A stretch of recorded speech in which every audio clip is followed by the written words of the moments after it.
থেকে আল্লাহ হাজার হাজার লক্ষ লক্ষ কোটি কোটি পুরুষ আর নারী বের করেছেন, তৈরি করেছেন, কিন্তু ডারউইনের আবিষ্কার হলো তারা নাকি বান্দরের থেকে সৃষ্টি হয়েছে। কত বড় বেয়াদব, কত বড় বেয়াকুব! চিন্তা, কের যদি ব্যাকগ্রাউন্ড খারাপ থাকে, আছে না সমাজে অনেক ব্যাকগ্রাউন্ড, পিছনে দাদা পরদাদা এরা সুবিধে ছিল না, হঠাৎ করে ইনি আঙ্গুল ভুলে কলা গাছ লেখাপড়া শিখে টিকে বিসিএস ক্যাডারে বড় অফিসার হয়ে গেছে। এখন এই অফিসাররা যদি জিজ্ঞেস করেন আপনাদের পূর্বপুরুষ কেমন ছিল, আমাদের 3 পুরুষ আগে জমিদার ছিল, অথচ এই খাতে পেঁয়াজের খাতে পেঁয়াজ লেখা বেড়াইছে, পরের বইতে কামলা দিয়ে বেড়াইছে, তা কবেই না। আমাদের ওই পাশে একটা জায়গা আছে, নাম কবে না, ইউটিউবের আবার পৌঁছে দিবে না তাকে কাছে। ছোটবেলায় আমি যখন মিজান না হবে বা ফার্সি বলে মিজান পড়ি, মামা বাড়ি রমজান মাসে একটু বড় হয়ে উঠছি, মামাকে তারাবি পড়াইতাম। তো ওই সময় খবর পাইলাম ওই এলাকায় আল্লাহ মামা বাড়িও কয়ে ফেলাইছে, তাই তো আমার তো সবাই ছিল যে মামা বাড়িতে তো এলাকা বাইর করে ফেলবে না, আর এক যা কইছি তা কইছি। এই যে বাংলাদেশ স্বাধীনের সময় যখন ভাষণ দেওয়া যায় 30 লক্ষ মানুষের শহীদের বিনিময়ে দেশ স্বাধীন করেছি, পিছনে এক নেতা কয় স্যার 30,000, কয় যা কইছি তা কইছি। মরুক যে কটা মরুক, কইছি 30 লাখ তো 30 লাখই। আল্লাহু আকবার। ওই এলাকায় একজন কুলু আছে না, যে তেল গাইন গরুতে গাইন ভাঙ্গায় তেল বের করে, কুলু বড় পয়সাওয়ালা হয়ে গেছে। পরে ব্যবসা ছোট থেকে, ছোট থাকলে প্রত্যেক ব্যবসার এক নাম, বড় হলি আর এক নাম। কোন এই জুড়িতে বাজারে বাজারে মাছ বেশি বেড়ে, তার নাম জাইলি। আর যখন বড় মাছের কারবার করে তখন ফিশারিজ ইন্ডাস্ট্রিজ, ভাষা পাল্টে গেছে। যতদিন তাঁতের কাজ করে নিজে আইডে গামছা বুনয়, ততদিন লোক কাইরিয়াল জুলা। আর যখন বড় ইন্ডাস্ট্রিজ বানায় ফেলায় দেয়, তখন তার নাম কি কয়, কি যেন একটা করে বেরিয়ে গেছে, আরে না, টেক্সটাইল। Thank you, textile. তখন নামায় কি, টেক্সটাইল। একই কাজ, বাজারে বাজারে জুড়িতে জুড়িতে তেল বেশি বেড়ায়, তাকে তেলীয় ব্যাপারী। আর যখন বড় কারবার করে রাস্তার পাশে বিশাল করে, তখন পাম্পের মালিক। যতদিন এরকম গাইন ঘুরে বেসছে ততদিন কুলু। যখন বড় তেলের পাম্প, তেলের কারখানা করে ফেলেছে, তখন হচ্ছে অয়েল ইন্ডাস্ট্রিজ। এই অয়েল ইন্ডাস্ট্রিজ হওয়ার পরেও কিন্তু তার নামটা সে কুলু কইয়েই ডাকে সবাই এলাকায়, অমক কুলু। আর লজ্জাতে, আজ থেকে 40 বছর আগের কথা, 40-42 বছর আগে, সেই সময় ওই লোক এলাকায় এসে কইছে আমি 3 লক্ষ টাকা দেব, তোমরা গরু কিনে খাইয়া আমার এই কুলুকে অবাদ দেবা। এই কুলু নাম সয় না। সে সময় 1000 টাকায় যে গরুটা হইতো, এখন সে গরুটার দাম 1.5-2 লাখ টাকা। মুরব্বীরা সাক্ষী দেন, 40 বছর আগে যে গরুটার দাম 1000, এখন দাম 1.5-2 লাখ টাকা না। তো 3 লাখ টাকা মানে 2 লাখ টাকা দামের 300 গরু, এই খাইয়ে আমারে কুলু কবা না। তোরা কয় দেন টাকা দেন, আমরা খাই, আমরা কব না, আর কেউ কলি ঠেয়াতে হলো না। তো ব্যাকগ্রাউন্ড কুলু, এইটা শুনতে ভালো লাগে না, তাই পাল্টানোর জন্য কোটি কোটি টাকা খরচ করতে রাজি। আর আমাদের ব্যাকগ্রাউন্ড আদম আলাইহিস সালাম জান্নাতি মানুষ, এই কথা বলতে লজ্জা লাগে। ব্যাকগ্রাউন্ড বান্দর ছিল, ওর আব্বা বান্দর, তাই কথি বললি বলো ক্রেডিট বাড়ে। এ বিজ্ঞানী না অজ্ঞানী? কথা কন না কেন? বিজ্ঞানী না অজ্ঞানী? আমাদের বাপদাদা, আমাদের পূর্বপুরুষ সব দামি দামি ছিলেন, ঠিক কিনা? وخلق منها زوجها وبث منهما رجالا كثيرا ونساء واتقوا الله الذي تساءلون به والارحام। ভয় পাও সেই আল্লাহকে, যে আল্লাহ পাকের সামনে তোমাদের সর্ব বিষয়, সকল বিষয় জিজ্ঞাসিত হবা। তোমাদের আভ্যন্তরীণ সম্পর্ক জিজ্ঞাসা করা হবে। আয়াতটা মক্কি, তাই বলার সাথে কথাটুকু এসে গেল।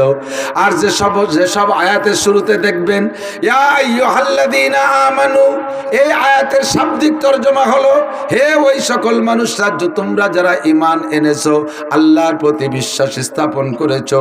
এটা হলো শাব্দিক তরজমা, এক কথায় তোমরা যারা মুমিন। আর বুজুর্গানে দিনের তাসাউফি আর আধ্যাত্মিক তরজমা হলো হে আল্লাহ পাক ডাক দিয়ে বলেন হে অন্ধ জগতের অটল বিশ্বাসী পাগলরা। দুনিয়ার নাম অন্ধ জগৎ, এ জায়গা বসে আল্লাহকে দেখা যায় না। দুনিয়ার নাম অন্ধ জগৎ, জান্নাত দেখা যায় না, জাহান্নাম দেখা যায় না, পুলসিরাত দেখা দেখা যায় না, হাসরের মাঠ দেখা যায় না, হায় মিজানের পাল্লা দেখা যায় না, হুর দেখা যায় না, গেলমান দেখা যায় না, কবরে আযাব দুনিয়ায় বসে দেখা যায় না, কতক্ষণ যায় নাকি? তবে যে কথাগুলো বলেছি এই কথাগুলোর প্রতি আমাদের বিশ্বাস আছে না নাই? আল্লাহ আছে, কথা বলেন আছে? আল্লাহ আছে, রসুল সত্য, জান্নাত আছে, জাহান্নাম আছে, পুলসিরাত হবে, হাসর নাসর সবই আছে, ফেরেশতা আছে, আসমানি কিতাব বিশ্বাস করি, দুনিয়ায় থেকে একটাকেও না দেখে বিশ্বাস করি বিদায় আল্লাহ পাক বড় মোহাব্বতের সাথে আপনাদেরকে ডাক দিয়েছেন, হে আমার অন্ধ জগতের অটল বিশ্বাসী পাগলরা, দুনিয়ায় বহুত পাগলামি করেছ। পাগল কাকে বলে? স্বাভাবিক নিয়মের পর যে আমল করে না, মারে ভাবি করে ডাক দেয়, বউরে মা করে ডাক দেয়, নিজের ঘরে আগুন জ্বালায় দেয়, পরের ঘরে যে পানি ঢালে, রাস্তার ছিঁড়া কাতা ছিঁড়া কাগজ দিয়ে বস্তা ভরে, আর 1000 টাকার নোট দিলি পথ পথ করে টেনে ছিঁড়ে বেলায় দেয়, শুকনো শুকনো গোবর দিয়ে বস্তা ভরে, আবার খাবার প্লেট ভরে দিলি তা পায়খানার মধ্যে চেলে ফেলায় দেয়, এর নাম হলো পাগল। সম্পূর্ণ অনিয়ম কাম করে যে সে হলো পাগল। আপনাদেরকে আল্লাহ পাগল কেন বললেন? চোখের সামনে দেখতেছেন দুনিয়াদাররা কত শান শওকতে থাকতেছে। গত 2 দিন আগে আমি গিয়েছিলাম দাকব, খুলনার একেবারে দক্ষিণ সীমান্তে সুন্দরবনের গায়ের থানা দাকব। আল্লাহু আকবার, যে দেখলাম শত শত মুসলমান খ্রিস্টানদের টাকার কাছে দুর্বল হইয়া বেঈমান খ্রিস্টান হয়ে গেছে। আপনারাও যদি খ্রিস্টান হতে চান, আমি কোটি কোটি টাকা এনে আপনাদেরকে দিতে পারবো, শর্ত হলো ঈমান ছেড়ে দিয়ে খ্রিস্টান ধর্ম গ্রহণ করতে হবে। কেউ রাজি আছেন? সারা পৃথিবীর রাজাও যদি বানায় দেয়, জাতিসংঘের মহাসচিবও যদি আমারে বানায় দিয়ে বলে তুমি বলবা আল্লাহ নাই, তুমি বলবা রসুল মুহাম্মদুর রাসূলুল্লাহ না, এই কথাটুক বললে তোমারে জাতিসংঘের মহাসচিব বানাই দেওয়া হবে। ওরে জাতিসংঘ না, সারা পৃথিবীর প্রেসিডেন্ট মালিকও যদি আমারে বানায় দেয়, ওই কথা আমার দ্বারা বলা সম্ভব না। আমার প্রাণপ্রিয় নগরকান্দা সালতা ফরিদপুরের যুবকরা, তোমরা যারা নামাজ কালাম পড়ো না, শরীয়তের বিধান মানো না, মদ গাঁজা বা ফেন্সিডিল হিরোইন খাইতেছো রাতের বেলা দিনের বেলা, জেনা ব্যভিচার করো, হাজারো অন্যায় করো, কিন্তু মুসলমানের সন্তান, তোমার নাম আব্দুল্লাহ, তুমি জীবনে একবার হলেও পড়েছো লা ইলাহা ইল্লাল্লাহ মুহাম্মাদুর রাসূলুল্লাহ, এই কলেমা পড়ে তুমি মুমিন হয়েছো। এ যুবক, তুমি সাক্ষী দাও, তোমার সামনে যদি কোনো কাফেরের বাচ্চা কুরআনে কারীমকে ছিঁড়ে পদদলিত করে, তোমার সামনে যদি আল্লাহ পাক রব্বুল আলামিনকে গালি দেয়, তোমার সামনে যদি বিশ্বনবীর চরিত্র নিয়ে কটূক্তি করে, তুমি কি তাকে খালি হাতে ফিরে যেতে দিবা? তোমার দেহের মধ্যে বিন্দু মাত্র 1 ফোঁটা রক্ত থাকতে প্রতিশোধ না নিয়ে আসবা না। যদিও তুমি স্বাভাবিকভাবে নামাজ কালাম পড়ো না, রমজানে রোজা রাখো না, শরীয়তের বিধিবিধান আমল করো না, কিন্তু তুমি মুসলমানের সন্তান লা ইলাহা ইল্লাল্লাহ পড়ে ইমানদার হয়েছো। তোমার ভিতরে ইমানের আলোটা এমন ভাবে আছে, অমুসলমানরা তোমাকে তাক করে কিছু বললে সহ্য করতে পারো না। এজন্য আল্লাহ পাক তোমাকে উপাধি দিয়েছে, তুমি অন্ধ জগতের অটল বিশ্বাসী পাগল। তুমি যখন অন্ধ জগতের অটল বিশ্বাসী পাগল, আল্লাহকে বিশ্বাস করো, আখিরাত মানো, কবর আযাব মানো, জান্নাত জাহান্নাম মানো, তুমি মুমিন। তোমাকে আমি একটা খাস অনুরোধ করি, আল্লাহ পাক বলেন ইয়া আইয়ুহাল্লাযীনা আমানুত্তাকুল্লাহ। এবার তুমি ইসলামের পর পরিপূর্ণ আমল করার জন্য তোমাকে একটা কাজ করতে হবে, সেইটা হলো ইত্তাকুল্লাহ।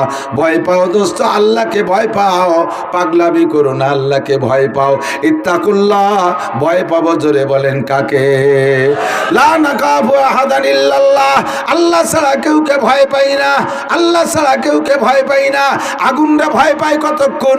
আগুনের ভিতরে পুড়ে যদি মরে যাই, মরার পরে আর আগুনরে ভয় পাওয়া লাগে না। বাঘরে ভয় পাই কতক্ষণ? বাঘরে ভয় পাই কতক্ষণ? বাঘে ধরে ছিঁড়ে বুড়ে খেয়ে ফেলানোর আগ পর্যন্ত। বাঘে ছিঁড়ে বুড়ে খেয়ে ফেললে মারা গেলাম, আর মরার পরে বাঘরে ভয় পাওয়া লাগে না। সাপরেও ভয় পাই কতক্ষণ? কামড় দিয়ে মেরে ফেলবে, মরার পরে আর ওই সাপরে ভয় পাওয়া লাগে না। আমার আল্লাহকে ভয় পাবে, এজন্য দুনিয়ায় থাকতো যে আল্লাহ, মরার পরও সেই আল্লাহ, আখিরাতে যাওয়ার পরও সেই আল্লাহ। আল্লাহর সামনে থেকে একটা কদম আমাকে জবাব না দিয়ে সামনে বাড়ার উপায় নাই। নবী পাক বলেন লা তাজালু কদামা ইবনি আদমা হাত্তা ইউসআলা আন আরবা। এ যুবক, মনে রাখো, আবাল বৃদ্ধ বনিতা নারী আর পুরুষ, পর্দার আড়ালে মা বোনরা, আল্লাহর কসম আল্লাহর কসম বিশ্ব নবী মিথ্যা কথা বলেন নাই। আল্লাহ পাকের এজন্য ভয় পাবো কিয়ামতের ময়দানে আল্লাহর সামনে দিয়ে 4টি চেকপোস্ট অতিক্রম করা ছাড়া, 4টি ইমিগ্রেশন ছাড়া একজন মানুষের সামনের দিকে এক কদমও বাড়তে পারবা না। ও যুবক, পাগলামি করিস না, একটু লক্ষ্য করে শোন। 4টে প্রশ্নের জবাব না দিয়ে এক কদম সামনে বাড়া সম্ভব হবে না। প্রশ্ন জোরে বলেন কয়টা? 4টি ইমিগ্রেশন। আমি দুনিয়ার মিসাল দিয়ে কথা বলি, এদিক তাকান। যারা বিমানে চড়ছেন বিদেশে যাওয়ার জন্য তারা জানেন বিমানে উঠতে হলে বিমানে উঠার আগে 4টি ইমিগ্রেশন হয়। বিমানের চেকের নাম হলো ওখানে এয়ারপোর্টের পরিভাষা। ইমিগ্রেশন মানে চেকপোস্ট। 1 নম্বর ইমিগ্রেশন আপনাকে পাসপোর্টটা চেক করবে, আপনার পাসপোর্ট ঠিক আছে কিনা, আপনি বাঙালি জাতি কিনা অন্য কোন জাতি, নাকি আপনার পাসপোর্ট আছে কিনা। 1 নম্বর পাসপোর্টের ইমিগ্রেশন হবে। 2 নম্বরে আপনার লাগেজ ইমিগ্রেশন হবে। লাগেজের ভিতরে যে লাগেজটা নিয়ে বিদেশে ওর ভিতরে কোনো অবৈধ জিনিস আছে কিনা, ইমিগ্রেশন হবে। 3 নম্বর ইমিগ্রেশন হবে আপনার টিকিট ইমিগ্রেশন। আপনার টিকিট চেক হবে, ঠিক আছে কিনা। 4 নম্বর ইমিগ্রেশন আপনার বডি চেক হবে। অনেকে নাকি পেটের মধ্যে অবৈধ জিনিস ঢুকাইয়া বাইরে নিয়ে ডেলিভারি দিয়া সেই যে দামি দামি জিনিস বিক্রি করে, এইরকম উল্টো পাল্টা করে। এই জন্য বডি ইমিগ্রেশন হবে। 4টি ইমিগ্রেশন পার না হইতে পারলে, 3টে পার হয়েছেন, একটাই ধরা খেয়ে গেছেন, পার হইতে পারবেন না, বিমানে উঠতে পারবেন না। আমি নিজেই তার বাস্তব পরীক্ষিত। আওয়ামী লীগের আগের নির্বাচনের সময় বাংলাদেশে 5 দিন মাহফিল বন্ধ করে দিয়েছে। চিন্তা করলাম যে বাংলাদেশে মাহফিল বন্ধ, বাড়ি বসে থাকবো কে, সুযোগ একটু পাইলাম, চলে গেলাম মালয়েশিয়া। তো যাওয়ার সময় বিমানবন্দরে যাইয়া লাগেজ ওকে, পাসপোর্ট ওকে, টিকিট ওকে, বডি ইমিগ্রেশনে ধরা পড়ে গেছি। মেশিন আমার সাথে লাগানোর সাথে সাথে লাল বাতি জ্বলে ওঠে, রিং করে ওঠে। যারা ইমিগ্রেশন করতেছে সব আমার শ্রোতা পরিচিত, কিন্তু মেশিনে যদি না ছাড়ে পরিচিতি তো কাজ হবে না। মেশিন ধরে আর রিং করে, খুলতে খুলতে সব খুলে দিলাম, মানে পকেটে যা যা ছিল সব বের করে দিছি। আমি বুঝতেছি আমার গায়ে কিছু নেই, তারপরও রিং করে। ওরা যারা আছে ওরা ধরতে পারেনি, পরে ফেরেস্তা পাল্টাই দিল। এই ফেরেস্তাকে দ্বারা সম্ভব না। মহিলা ফেরেস্তা আইছে একজন, ও মেশিনের টাইম নিয়ে আমার দিক লাইটের মতো একটা চাপ দিয়ে মারি দিয়ে কয়, হুজুর আপনার এই বুক পকেটের মধ্যে ছোট একটা ডায়েরি আছে, ওই ডায়েরির ডায়ালের মধ্যে একখান ব্লেড আছে, ওইটা ফেলাই দেন, রিং করবে না। খুলে দেয় যে সত্যি কবে যেন নখ কাটতে জন্মতে ধুয়ে দিছি আর বেরোতে মনে নাই। ও আমারও বিরক্ত করতেছে। আমি ওরে বাবা, এদি আব্দুল কাদের জিলানি সে বড় ভিড়। এ মহিলা কিভাবে টের বলো এই ডায়ালের ভিতরেই রয়েছে। 4টি ইমিগ্রেশন কমপ্লিট হওয়ার আগে যেমন বিমানে উঠতে দেয় না, জান্নাতের বিমানে উঠতে হলে আপনাকে 4 ইমিগ্রেশন অতিক্রম করা লাগবে। 1 নম্বরে আন উমরিহি ফিমা আফনা, 70-80 বছরে হায়াত পাইছেন দুনিয়ায়, হায়াতটা কোন কাজে লাগাইছেন কইয়া যান। কয়জন বলতে পারবেন আজকে কি বার গেল? বুধবার। বুধবার না, গত বুধবার সকালে কে কি খাইছেন কোন দিন? তাড়াতাড়ি সত্যি কথা কবেন, মিথ্যে কথা কবেন না। আজ সকালে কি খাইছি তাই তো আমার মনে নাই। কতক্ষণ? 1 সপ্তাহের হিসাব নিলে হিসাব দিতে পারবো না। আমার গোটা জিন্দেগির হিসাব দেওয়া লাগবে, আল্লাহর কসম লাগবে। একটা কদম সামনে বাড়তে পারবা না। 80, 70, 80, 90 বছরের হিসাব দেওয়া ছাড়া। কারাহাবা খলকে আরি জুমলা রাস্ত, কারাহাবা খলকে আরি জুমলা রাস্ত, বাখুদা তসবির রহিলা কায়রাওয়াজ। বুড়ো খালেক মোল্লা এদিক তাকাও, আলহামদুলিল্লাহ পড়ে শোনাও। আল্লাহ, আমি জম্মে সোজা মানুষ, এমন কড়া পেরে প্রশ্ন করো কে?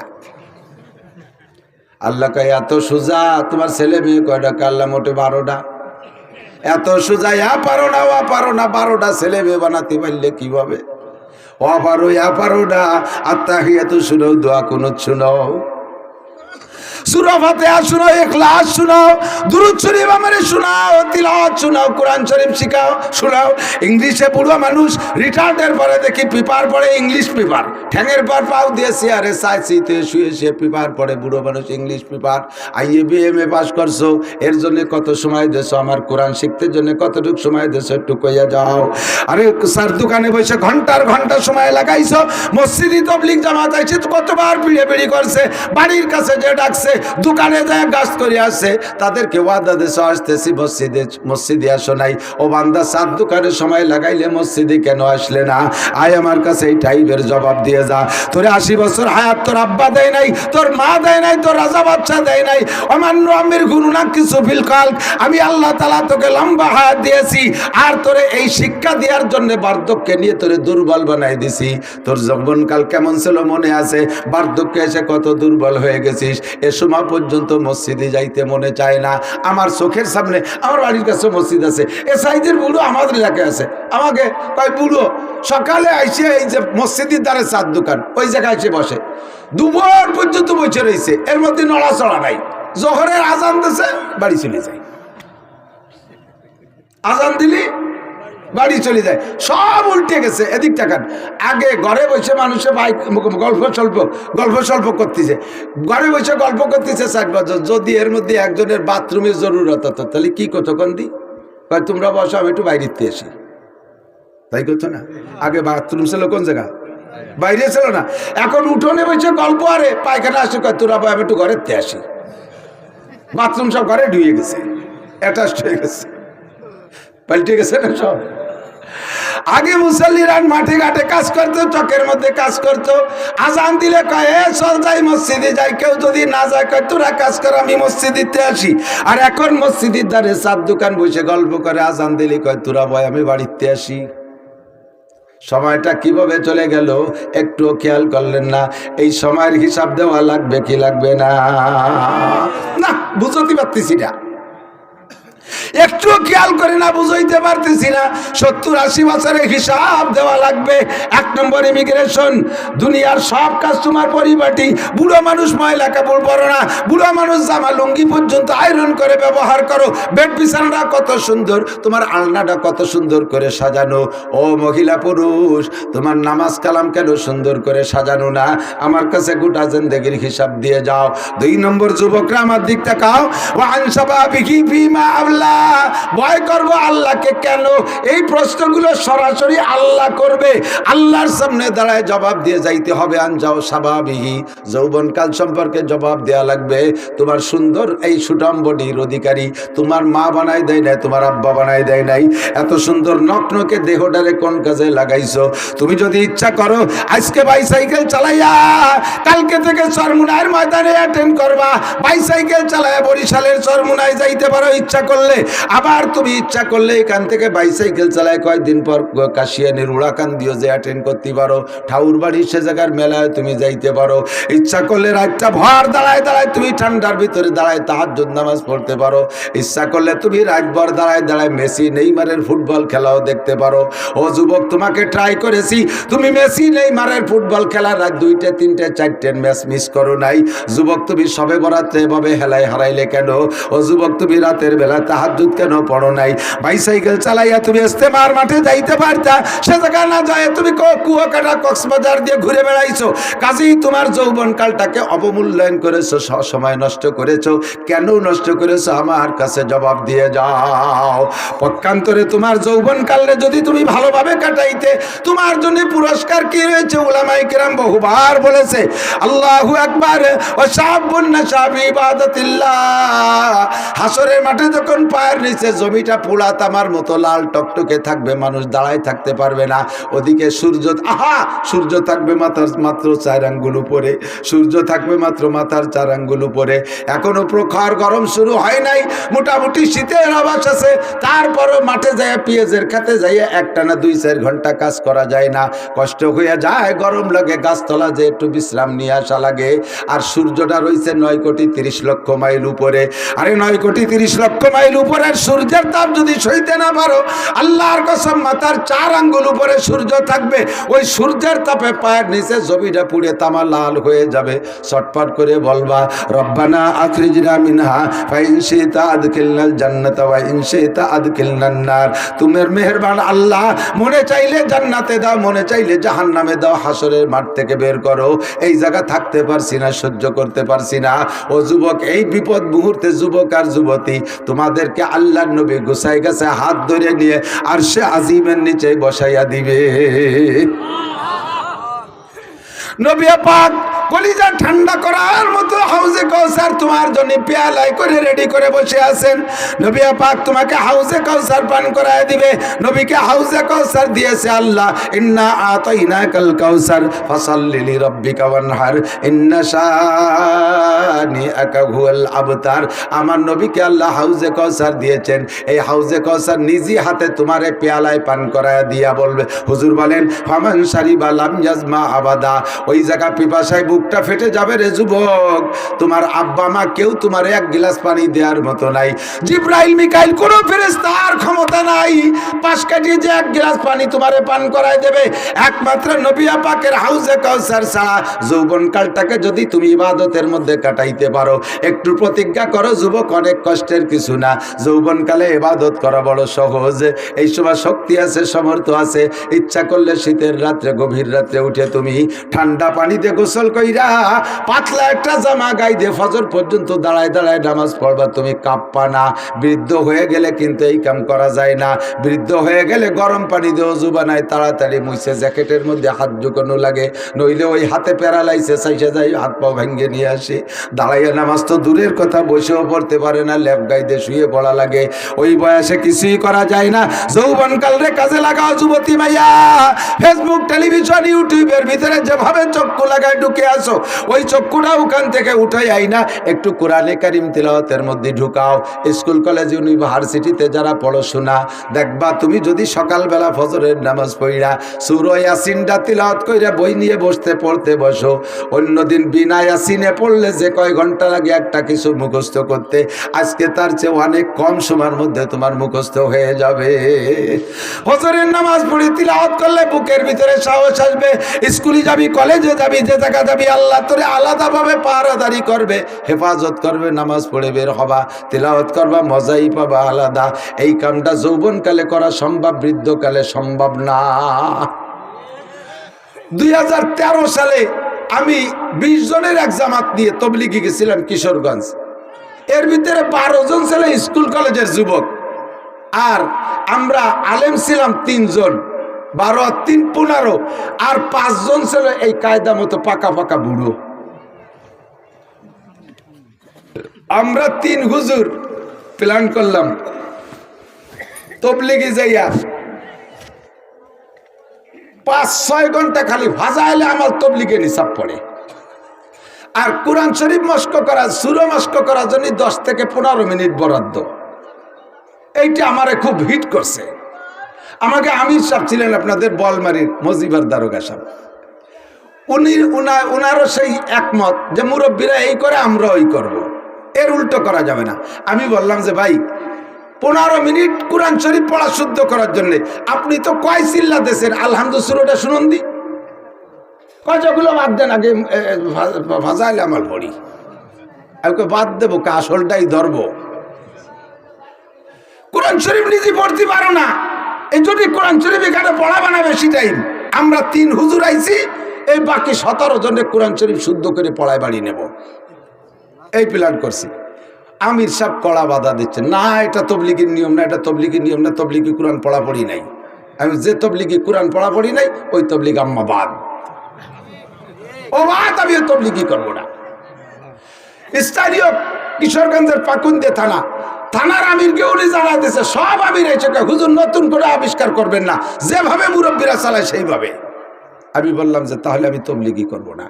আমি টাকা নিয়েছি, এই 20 জনরে এক চিল্লে ঘুরে খাওয়াই নিয়ে যাবো, সেটাকে আমি একা নিয়ে আইছি, আর ওরাতে যাত্রা নিয়ে আইছে। তাবু কেনবো, বাইরে ফাঁকা জায়গা বসে বসে তবলিগ করো, তোমাকে মসজিদেও থাকবো না। তবলিগি থেকে যদি কোরআন শরীফ পড়া শেখা না যায় তাহলে কিসের সাথে তবলিগ হলো? আপনারা কি বলেন? সারা জীবনে যদি একবার এক লাইনে ফাজাইল আমাল তবলিগে নিসাব কেউ না পড়ে আর না শোনে, উলামায়ে কিরাম সাক্ষী কিয়ামতের ময়দানে আল্লাহ তাআলা তাকে ধরবে না। কিন্তু আউয়ালু মা ইহাসাবু বিহিল আবদু ইয়াউমাল কিয়ামাতিস সালাহ, কিয়ামতে সর্বপ্রথম জিজ্ঞাসা হবে নামাজ। জোরে বলেন কিসের? আর নামাজ ভাঙার 19টা কারণের 1 নম্বর কারণ কিরাত অশুদ্ধ পড়া। আর সেই কিরাত জীবন ভরে পড়বে না, ফাজাইলে আমাল 6 ঘন্টা পড়বে। কাকড়াইল ফোন দিলাম যে ভাই আমি তো এই করতে চাচ্ছি, আমির সাহেব ঠেয়ায়। কাকড়া লিখতে ফোন দিয়ে কলো যে আমির কাকড়াইল পাঠাই দেন, ওটাতে দরকার নেই, শিখেন কোরআন শরীফ। আমরা 3 হুজুর আল্লাহর রহমতে নেমে গেলাম। এই 15 জন নিলাম। আমির সাহেব যাই নেই, পরে ছিল আমির সাহেব সহ এই কয়েকজনরে নিয়ে বসলাম মোটামুটি। এখন বুড়ো 5 জন আর জুয়ান হলো, যুবক হলো 12 জন, 15 12 আর 5 17 জন, আর আমরা 3 হুজুর, এই 20 জনের জামাত। চেষ্টা করে মাত্র 3 দিনই যুবক যে কজন, যে কথা বলতে চাইছি, যুবক যে কজন সেই কজনের মাত্র 3 দিনই কোরআন শরীফ পড়া শিখে ফেলাইছি। 38 দিনে তাদেরকে 8 পারা সবক পড়াইয়া বাড়িয়ে আনছি। থাক ফাজাইলে আমল বাদ যাক, আর এই সময় ফাজাইলে আমল পড়বই না। এখন ওরা কোরআন শরীফ পড়ার নিশাই হয়ে গেছে, অন্য কোনো কিছু শুনতে চায় না। আর এই বুড়ো যে কয়জন, বুড়ো কয়জন তো একেবারে আঠাইয়ে মাটি ছুঁয়ে সইতিয়ে ডেলার মধ্যে কিছু ডোয়ে না। এই বুড়োকে 38 দিনে পারলাম না, পারছি। তারপর কাঁচাই ফেলাইছিলাম, অক্ষর চিনেছি, জের জবর চিনেছি, জজম তাসদিদ চিনে ফেলাইছি, মোটামুটি শব্দ তৈরি করা প্রায় শিখে ফেলাইছি। আর এক চিল্লে থাকতে হলে কটার সেই নিয়ে আসতে পারতাম। বলতে চাইছি এটা যে বৃদ্ধ হয়ে গেলে ব্রেন মগজ সবকিছু শক্ত হয়ে যায়, এ সময় সম্ভব না। তোমরা যুবক যারা আছো, ও যুবক একটু প্ল্যান করো, একটু প্রতিজ্ঞা করো, আমি যৌবনকালে কোরআন শরীফ পড়া শিখবই। স্কুলে পড়ো, দোষ নেই, কলেজে পড়ো, দোষ নেই, বিশ্ববিদ্যালয়ে পড়ো, ডাক্তারি পড়ো, মেডিকেল পড়ো, যা আছে ইঞ্জিনিয়ারিং, সায়েন্স সব পড়ো, ফাঁকে তুমি কোরআন শরীফটা পড়া শেখো।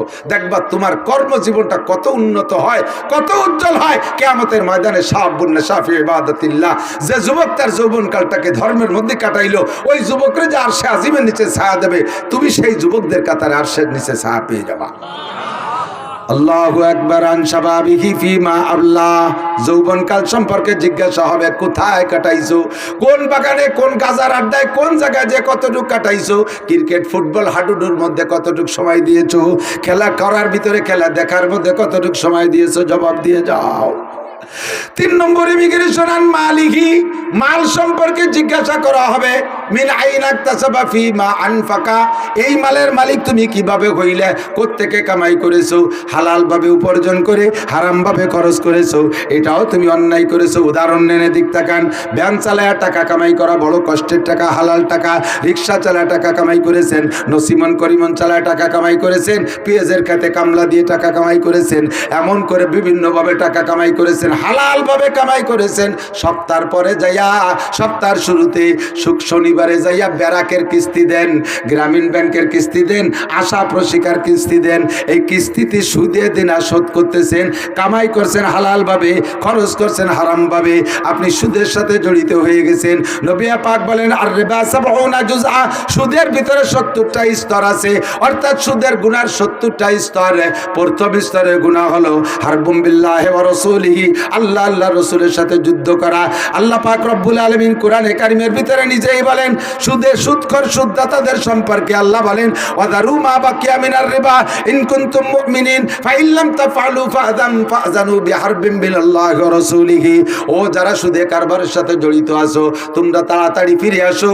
জারু মা বাকিয়া মিনার রিবা, এতদিন যা খাইছো আজকে পর্যন্তটা পিছনেরটা ছেড়ে দিয়ে চলে আসো, আর সুদে কারবার করো না। ইন কুনতুম মুমিনিন, যদি তুমি ইমানদার হও, যদি তুমি ইমানদার হও। ফাইল্লাম তাফআলু, যদি ছাড়তে না পারো তাহলে তুমি ইমানদারের কাতায় থাকবে না, তাহলে তুমি এবার রেডি হয়ে যাও। ফাযানু বিহারবিন মিনাল্লাহি ওয়া রাসূলিহি, আল্লাহ রাসূলের সাথে যুদ্ধ করার জন্য রেডি হয়ে যাও। আল্লাহ রাসূল তোমার সাথে যুদ্ধ করবে। জগতে কেউ আল্লাহর সাথে যুদ্ধ করে জিততে পারে নাই।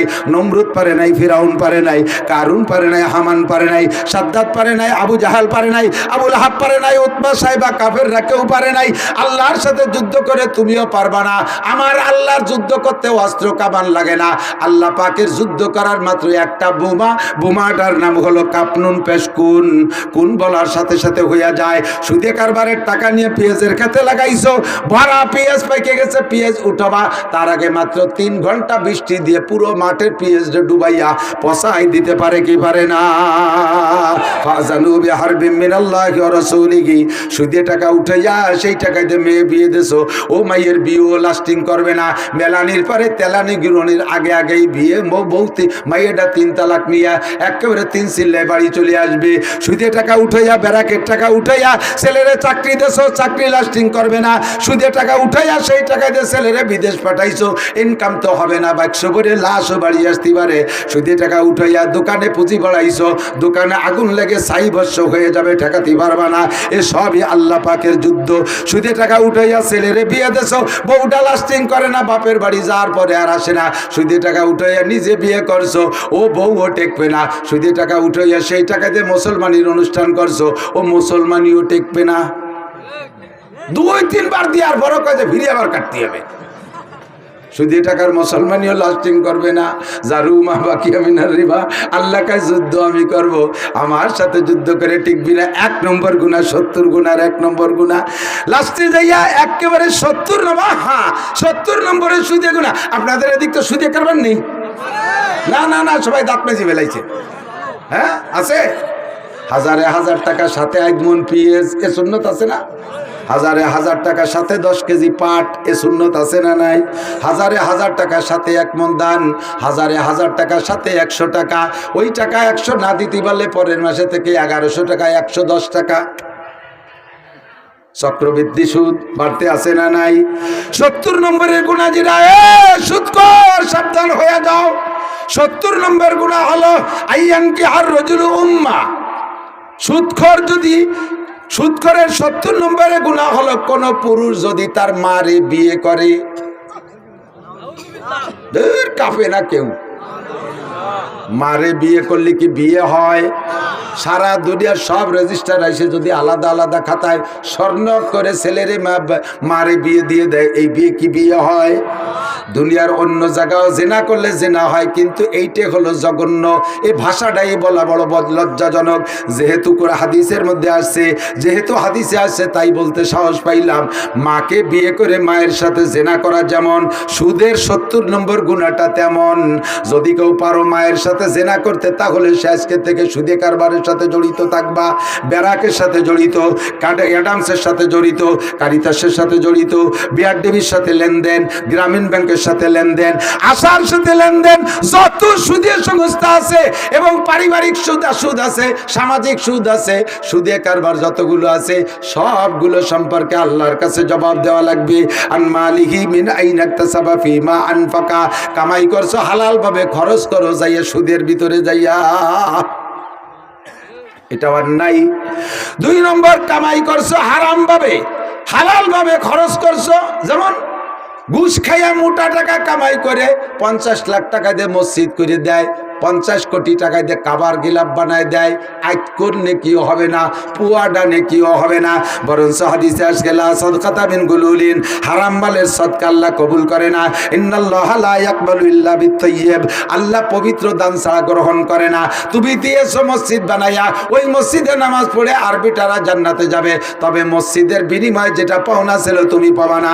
ইন্নামা ইয়ামুরু মাসাজিদাল্লাহি মান আমানা বিল্লাহ, আল্লাহ কয় যারা মসজিদ নির্মাণ করে তাদেরকে আমি ইমানদার বলে মেনে নেই, তাদেরকে মোমেন বলে আমি সার্টিফিকেট দিয়ে দেই। কিন্তু তুমি সুদে টাকা, হারাম টাকা, ঘুষের টাকা, চোরা টাকা, ডাকাতি করা টাকা দিয়া মসজিদ বানাই দেছো, একটা নেকিও পাবা না। সুদে টাকা, হারাম টাকা দিয়ে মাদ্রাসা বানাই দেছো, নেকি পাবা না। হারাম টাকা দিয়ে তুমি মসজিদে কি বলা হয় কোরআন শরীফ কিনে দেছো, মাদ্রাসায় একটা নেকিও পাবা না। বরঞ্চ নেকির নিয়ত করলে, খেয়াল, নেকির আশা করলে বেঈমান হয়ে যাবা। কেন? হারামকে হালাল মনে করলে ঈমান থাকে না। ক্বালা নবী সাল্লাল্লাহু আলাইহি ওয়াসাল্লাম মা আমানা বিল কুরআনে মান ইস্তাহাল্লা মাহারিমাহু, কুরআনে যাকে হারাম বলছে তাকে যদি তুমি জায়েজ মনে করো, কুরআনে যাকে হারাম বলছে তাকে যদি হালাল মনে করো, কুরআনে যাকে না জায়েজ বলছে তারে যদি জায়েজ মনে করো, তাহলে তুমি বেঈমান হয়ে যাইবা। মিন আইনা ইকতাসাবা ফিমা আনফাকা। আমার দিক খেয়াল করেন, এদিক তাকান। এই আইল ঠেলার মধ্যে বিশাল একটা মজা আছে। আপনাকে পেঁয়াজের ক্ষেতগুলো তো বড় সুন্দর আইল করা আছে, ধানের ক্ষেতে আইল ঠেলা যে কি নিশা, আরে কপাল। কিছু কিছু বুড়ো আছে সংসারের থেকে রিটায়ার্ড, ছেলেরা ভালো কামাই, আরে বাপেরে টাকা দেয়, আব্বা 50,000 টাকা একেবারে চা পান বিস্কুট সংসার করে আব্বা মারে নিয়ে খাইয়ে উড়োই দেবেন, 1 টাকা আমাকে হিসেব দেওয়া লাগবে না, কোনো কাজে হাত দেবেন না। বুড়ো হয়ে গেছে। আপনি অনেক কষ্ট করে আমাকে মানুষ বানাইছেন, এখন আমরা মোটা কামাই করি, বুড়োকালে কোনো কাজ করবেন না। বুড়োরে সব কাজেতে রিটায়ার্ড করে দিয়েছে, কোনো কাজে বুড়ো হাত দেয় না, কিন্তু একটা কাজেতে বুড়ো রিটায়ার্ড হতে পারে না। আসরের পরে ট্যাঙ্গি একখান নিয়ে বিলি যাইয়ে চকে যাইয়া আইল গাড়ি দিয়া মাঠে জমির মাঝখানে কত বন, তাতে একটা কল দেবে না, যত বন আলির মধ্যে আসরে পরে জিকির ফিকিরির সাথে আইল খোঁজে, কোপে কোপে জিকির, সুবহানাল্লাহ, আলহামদুলিল্লাহ, আল্লাহু আকবার, লা ইলাহা ইল্লাল্লাহ। 30 বছর আইল করছে, বুড়ো জমি বেচতে। যে কেনেছে কয় যে কাকা মাপে জমে কি ঠিক হবে রে, কবিটা মাফিয়ে কিনতে গেলে ঠকে যাবে, যা কইছি নিয়ে দে, কারণ আমার জমি কোনোদিন কম পড়ে না। 30টি বছর আইল খুশি জিকির ফিকিরির সাথে, 2 কাঠা বাড়বে ছাড়া কমবে না। মানজালামা শিবরাম মিনাল আরদ, নবী পাক বলেন যদি পরের জমি আধা হাত পরিমাণ জুলুম করে খাও, এইটা হারাম খাইছো, তুবিকাহু ইয়াউমাল কিয়ামাতে সাবউর দিন, ওর গলায় কিয়ামতের ময়দানে 7টা জমিনে আংটা লাগাইয়া গাঢ় ঠাইসে ধরে কুজুইরে গলায় বাঁধি দিয়ে ফেরেশতারা পিছনে 14 মনে গর্জু নিয়ে দাঁড়াইয়া মাজার আইল মাসাল ভাঙ্গি ফেলাই দেবে, পিটাইয়া কোমরে তুলে বাড়ি দেবে, আর কবে সোজা হা বুড়ো জমি খা, সে আসরের পরে কোচা জমি দিছি তোরে, জম্মের খা খা, হারাম ভাবে কামাই করে ফসল হারাম, সব কিছু হারাম। এর কারণে দোয়া কবুল হয় না, দোয়া কবুল হয় না। মাল সম্পর্কে জিজ্ঞাসা আল্লাহর কাছে হতে হবে কিনা, কথা বলেন, জিজ্ঞাসিত হতে হবে। দুনিয়ার মানুষের কাছে জিজ্ঞাসা করে, যে কয়েক বছর আগে ফখরুদ্দিন, ইয়াজউদ্দিন, মঈনুদ্দিন, তিনউদ্দিনের বাংলাদেশ ছিল না, এই আওয়ামী লীগের 16 বছরের আগে তত্ত্বাবধায়ক সরকারের সবাই গেছে না, এটা মনে আছে না? সেই সময় তিনউদ্দিনের বাংলাদেশ, ফখরুদ্দিন তত্ত্বাবধায়ক সরকারের প্রধান, ইয়াজউদ্দিন প্রেসিডেন্ট, আর মঈনুদ্দিন সেনা প্রধান। তিনউদ্দিনের কাছে বাংলাদেশের 2 দলের নেতা নেত্রী ধরা খাইছে কি খাই নাই, কথা কন? ওনাদের কাছে প্রশ্নের জবাব দেওয়া লাগছে। কয় প্রশ্নের? 4টে। নামাজ, রোজা, হজ, যাকাত, কুরবানি, ফরজ, ওয়াজিব, সুন্নাত, মুস্তাহাব, ইশরাক, আমিন, তেলাওয়াত, পর্দা, কিছু না। ওই 4 প্রশ্নের ভিতরে 3 নম্বর প্রশ্নের জবাব দেওয়া লাগছে। নেতাকে ডেকে ডেকে কয়, মিনাই নাক্তাসাবা ফিমা আনফাকা, তুমি নগরকান্দা সালতাইতে আসলিয়ে, এই বেসতে ভ্যানে ভ্যানে ডাকা আসলে আইটিয়ে একটা সিরা গেঞ্জি একখান ভাঙ্গা সুটকেস নিয়ে তুমি 20 তালা দালান বানাইলি কি এরিয়া? এই এক প্রশ্নের জবাব দিয়ে যাও। মিরাই রাখতেছে বা ফিমা আনফাকা, এই 20 গাড়ির মালিক হইলে কে রে, তেলের পাম্পের মালিক হইলে কি করে, গাজীপুরে গার্মেন্টসের মালিক হইলে কি করে, তোমার এই 50 সরের পর 200-500 বিঘে জমি রাখলিয়া এই নগরকান্দা সালতার বিল ধরে রাখিবেন, এই টাকা কোথায় পাইলো কাকা, এইটুক হয়ে যাও। এই কতি যাইয়া ফখরুদ্দিনের কাছে জবাব দিতে যাইয়া বহুত নেতাগুতা মহাজনে ইন্ডিয়া হিজরত করে ইন্ডিয়া চলে গেছে, হিজরত করে লন্ডন, হিজরত করে সিঙ্গাপুর, আর যেগুলো ধরা পড়ছে রমজানের আগেই সেগুলোরে এতেকাফে বসাই দিয়েছে জেলখানায়। কতক্ষণ না গা? মাত্র এক প্রশ্ন। কয় প্রশ্ন? মানুষের সামনে মানুষের প্রশ্ন দিতে যদি আটকে যান, আল্লাহ কাবুল হাকিমের সামনে, ও ভাই হারাম খেয়েন না। রাস্তাঘাটে পয়সা পড়া রইছে, হ্যাঁ রাস্তাঘাটে পড়া, লোকেই বলে একে, রাস্তাঘাটে কিছু পাইলে সেইটা ধরে নেবেন না। 2-5 টাকার নোট দেখলি ডাক দেয়, এ কাটা পড়ছে, কত কাকা? 5 টাকা। 5 টাকা। এই জন্য উনি এলান করতেছে, যদি 1000 টাকার নোট পায় তাহলে শেষ আর এলান আসে না, কথা কন ঠিক না? নামাজি মানুষ 1000 টাকার নোটের কাছে শীত হয়ে পড়েন। একই মিনাই নাক্তাসাফা ফিমা আনফাকা, হারাম মালের কি ক্ষতি আছে, বিশাল ক্ষতি। মাঝে মাঝে তো বলি, এই যে আমাকে বিশ্ব রোড যখন প্রথম হয়েছে, সেই সময় প্রথম এত ভালো রোড তার এপাশে ছিল না, ঢাকা খুলনা হাইওয়ে যেটা, তো দূরের থেকে মনে হতো যেন একেবারে পানি রাস্তায়, এরকম দেখা যেত না, পানির মতো দেখা যাচ্ছে। তো ব্যানালারা তো কয় বছর চালাতে পারে না রাস্তা হওয়ার সময়। আমি একবারে আলফাডাঙ্গা মাহফিলে আসবো বাড়িতে, তা কোনো যানবাহন পাই না, ভ্যান একখান নিয়ে আসছি বাড়িতে, যে রাত্রেই চলে আসতে হবে, চল ভ্যান নিয়ে যাই। তো আমাকে কেকাই নিয়ে আমাদের পাশের গ্রামের এক ভ্যানালারা নিয়েছি।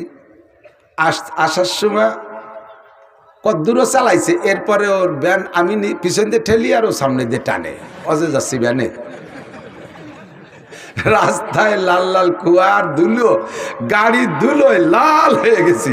মাহফিলি গেছি, কাগজের এই অবস্থা, কাগজে ভ্যানে আইসি। আমি যে তাড়াতাড়ি স্যান্ডেল পাল্টাতে হবে, পাও চুলি গেছে, ভ্যানে আসলে পাও চুলোকে ঠেলি আইছি। অষ্টাস করে রাত্রির ভিড়ে বাড়ি গেছি, যাইতে আলফাডাঙ্গাইতে আমার বাড়ি যাতে 4 ঘন্টা লাগছে, ওই ভ্যান ঠেলতে ঠেলতে গেছি 2 জন। তবু একজন সাথী পাইছি, কাজ হয়েছে। এইভাবে 4-5 বছর ধরে এই রাস্তা করছে। যখন রাস্তা হয়ে গেছে তখন তার খুশির শেষ নেই। এই ব্যানালারা কয় যে হুজুর এখন কাজা কাপ্পারা আদায় করবো, ওই 5 বছর পরান বলে চালাতে পারিনি, সেইটুক জব্বে চালাবো। উঠছি ফুকরেতে, বাড়ি যাই ভ্যানে উঠছি। ফুকরু আর গোপীনাথপুরের মাঝখানে বড় বড় ফাঁকা, দুটি বড় ফাঁকা আছে। এক ফাঁকায় যাই, ও যে চালাচ্ছে দুমসা যে প্যাডেল ভ্যান, সে সময় আমি কি আস্তে চালা, এত জোরে চালাচ্ছি, যদি আচানক ব্রেক করা লাগে 60 কিলোমিটার তো ঠেয়াতে পারবি না। কয় যে হুজুর ওই দেন হাসপাতালের ওই পাশ পর্যন্ত দেওয়া যাচ্ছে, কিচ্ছু নেই, রাস্তা একটা মাছিও নেই। এই 5 বছর চালাই নি, একটু ভরণ করে চালাই। এই চালাচ্ছে, চালাতে গেলে হঠাৎ করে ব্রেক করে ফেলেছে, কথি মানে 2-3 মিনিটের মধ্যে ব্রেক, এমন ব্রেক, হার্ড ব্রেক, আমি তো পড়িয়ে যাই। আমি কোনো মতো ধরে দাঁড়াইছি, ও লাভ দিয়ে নামিয়ে পিছনের দিক যাই, এরকম সৌ দিল রাস্তার পর, সৌ দিয়ে পকেটে ডুবাইয়ে এবার ভ্যানের হ্যান্ডেল ধরে ঠেলে, তা চলে না, চালা তাড়াতাড়ি চালা। আরে হুজুর তা আর চলবো, আর চলা সর্বনাশ হয়ে গেছে, চলবে না। কি হয়েছে কি কয়েছে, ব্রেক ব্যাঙ্গে চাকার মধ্যে ঢুয়ে গেছে। তো তোর কলাম যে আসতে চালা, ঠেয়াতে পারবি না, এই মরা ব্রেক তুই কেন করলি? এই লাভ দিলি, পিছনে দৌড় দিলি, সৌ মারলি রাস্তায়, কি হলি কইতেই যা হুজুর ছাড়লেন। ওই দিয়ে যে 10টা টাকা ফেলানো রয়েছে, চিন্তা করলাম যে কেউ না কেউ তো নেবেই, তাই আনতি যে কি যে সর্বনাশ হয়ে গেছে হুজুর। এই ব্রেকে আমি কয় টাকা লাগতে পারে, কয় 37 টাকা লাগতে পারে। ঢুকছে কয় টাকা? 10 টাকা। বেড়ে গেছে কত? বিকেলে আরো 100 টাকা ইনকাম বন্ধ। 10 টাকা হারাম মাল সম্পর্কে আমি বলে থাকি, রাইফেলের গুলির মতো। মুরব্বীরা বলেন রাইফেলের গুলির মতো। রাইফেলের গুলি কার রুগী দেখছেন না বাংলাদেশ স্বাধীনের সময়? গুলি ঢোকে জট্টুক, গুলি জট্টুক, অট্টুক ছিদ্র হয়ে ঢোকে, পিছনে কিন্তু অট্টুক নিয়ে বেরোয় না, বুগলা ধরে বেরোয়। হারাম টাকা ঢুকবে 10 টাকা, বুগলা ধরে বেরোয় যাবে, 1000, 2000, 5000 নিয়ে বেরোয় যাবে। যাতে ঢুকবেন সেই জায়গা থেকে বেরোয় যাবে। আপাতত দেখতেছেন যে মোটা, বেশি দেরি নাই, বেশি দেরি নাই। আমার কাছে অনেক মনে হয়, আল্লাহ পাক রব্বুল আলামিনের কাছে অনেক না, অনেক সময় না, একটু পরে 2-5 বছরের ভিতরে দেখবেন বিস্ফোরণ শুরু হয়ে গেছে। দোকানটা পুড়িয়ে গেল কেন? দোকানটা পুড়িয়ে গেল কেন? এমন মারাত্মক রোগ কেন হবে? আমি তো নিজেরাই অভিযোগ করি, যদি কখনো রোগ হয় আমি অভিযোগ করি, আমাকে খুঁজি, কেন আমার রোগ হবে? আমার রোগ হতে পারবে না, আমি হারাম খাই না, আমার কেন রোগ হবে? হাত দিয়ে দেখেন বড় বড় মারাত্মক এইগুলো কেন হচ্ছে? পিছনে যত বড় সুফি বলেন আর দরবেশ বলেন, অর্থের উপরে হাত দেন, আপনার চোখ খুলে যাবে সমস্যাটা কেন আসছে। হারাম মাল ভিতরে ঢুকলে ইল্লা মাশাআল্লাহ, ব্যতিক্রম কোন আল্লাহ ওয়ালা বুজুর্গানে দিনকে আল্লাহ পাক রব্বুল আলামিন পরীক্ষার জন্য, তাদের ঈমানকে পুক্তা করার জন্য, তাদের পরীক্ষা করার জন্য কেউ আল্লাহ ছোট বড় বিভিন্ন কিছু দিয়ে থাকতে পারে, ওইটা আমার অভিযোগ না।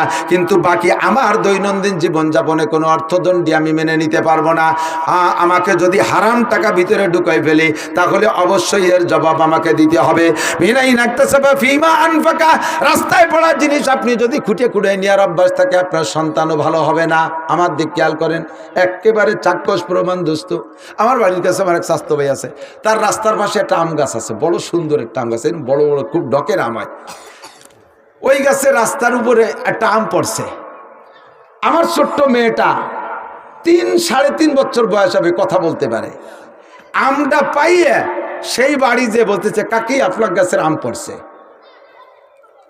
ওর কাকি শুনে কান্দি দিতেছে, কয় কি একটুক ভাইয়া আম নিয়ে এসে বাড়ি আগে দিতে। ওর কাকি বলতেছে, না মা তুমি নিয়ে যাও, কত মানুষ কত আম নিয়ে যায়, কারণ এটা আমাদের আম না তো, এটা তো আপনাদের আম। উনি রাগ করে সেই ঘরে জালনার মধ্যে দিয়ে থুয়ে মাইয়ে চলে এসে। আব্বা মা যদি রাস্তায় কুড়োই খাওয়ার অভ্যাস থাকে, ছেলে মেয়ে এইভাবে কুড়োই খায়। আব্বা মার যদি অভ্যাসটা থাকে পরেরটা খাওয়া, ছেলে মেয়ে তো জীবনও কোনোদিন হারামে হাত দেবে না। আপনি যদি সন্তান ভালো করতে চান, হারাম খাওয়ার স্বভাবটাকে পরিহার করেন। আনমা আলিকি মিনাই নাকতাসাবা ফিমা আনফাকা, 3 নম্বর ইমিগ্রেশন। 4 নম্বর ইমিগ্রেশন, মাদা আমিলা বিমা আলিমা। ওয়াজের ময়দানে এই বছরে কম শোনেন নাই, নগরকান্দা সালতা প্রত্যেক গ্রামে গ্রামে, এই মাঠেই কয়টা হয়ে গেছে, আরো কত মাহফিল রয়েছে। শুনবেন দোস্ত, এই মাহফিল থেকে যা শুনেছেন কোনো কথা আপনাদের জানতে বাকি নাই। ব্যক্তি জীবন থেকে নিয়ে রাষ্ট্রীয় জীবন পর্যন্ত যেখানে যা লাগবে উলামায়ে কিরাম খুঁটে খুঁটে পাল্টায় পাল্টায় সবাই বলে, এই যা শিখেছো এরপর আমল করছো কতটুকু বলে যাও। যাও। মৌলানা সাহেব হাজার হাজার কিতাব পড়ে তুমি এই কিতাব অনুযায়ী আমল করেছো কতটুক, হাফেজ সাহেব কতটুক করেছো, তবলিগের সাথী কতটুক করেছো, হজের মাঠে শ্রোতারা কতটুক আমল করেছো, আল্লাহর কাছে জবাব দিয়ে যাও। এই জন্য ইত্তাকুল্লাহ, যে আল্লাহকে ভয় করি। কয় কি রকম ভয় করতে হবে? হাক্কা তুকাতিহি, যেমন ভয় করা দরকার সেরকম ভয় করো। যেরকম ভয় করলে আমাদের, যেরকম ভয় করলে ফজরের নামাজ ছুটে না, যেরকম ভয় করলে 5 ওয়াক্তের নামাজ ছুটে না। আরে 1 ওয়াক্ত নামাজ ছুটে গেলে আমাকে 230 কোটি 40 লক্ষ বছর জাহান্নামে পড়তে হবে, আল্লাহর সামনে জবাব দিতে হবে। এইটা আমার দ্বারা সম্ভব না। এই ভয় ভিতরে যখন এমন হবে যে যেই ভয় তোমাকে নামাজ থেকে বিরত রাখতে পারে না, এরকম ভয় তোমার মধ্যে তৈরি করতে হবে।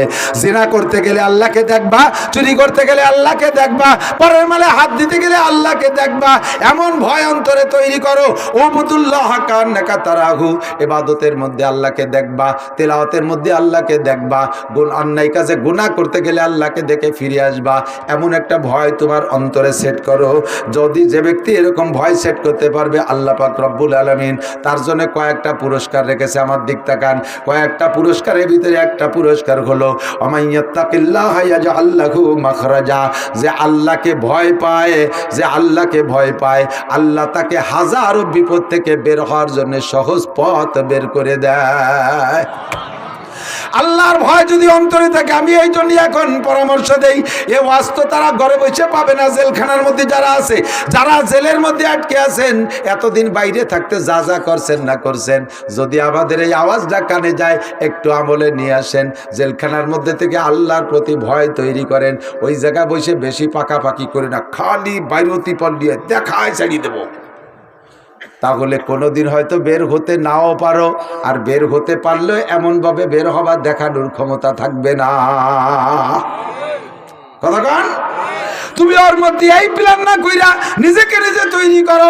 আরে এতদিন আমরা শাসন করেছি, আজকে আমরা শাসিত হইতেছি, মানুষের কাছে ধরা পড়ে গেছি, বের হইতে পারি না।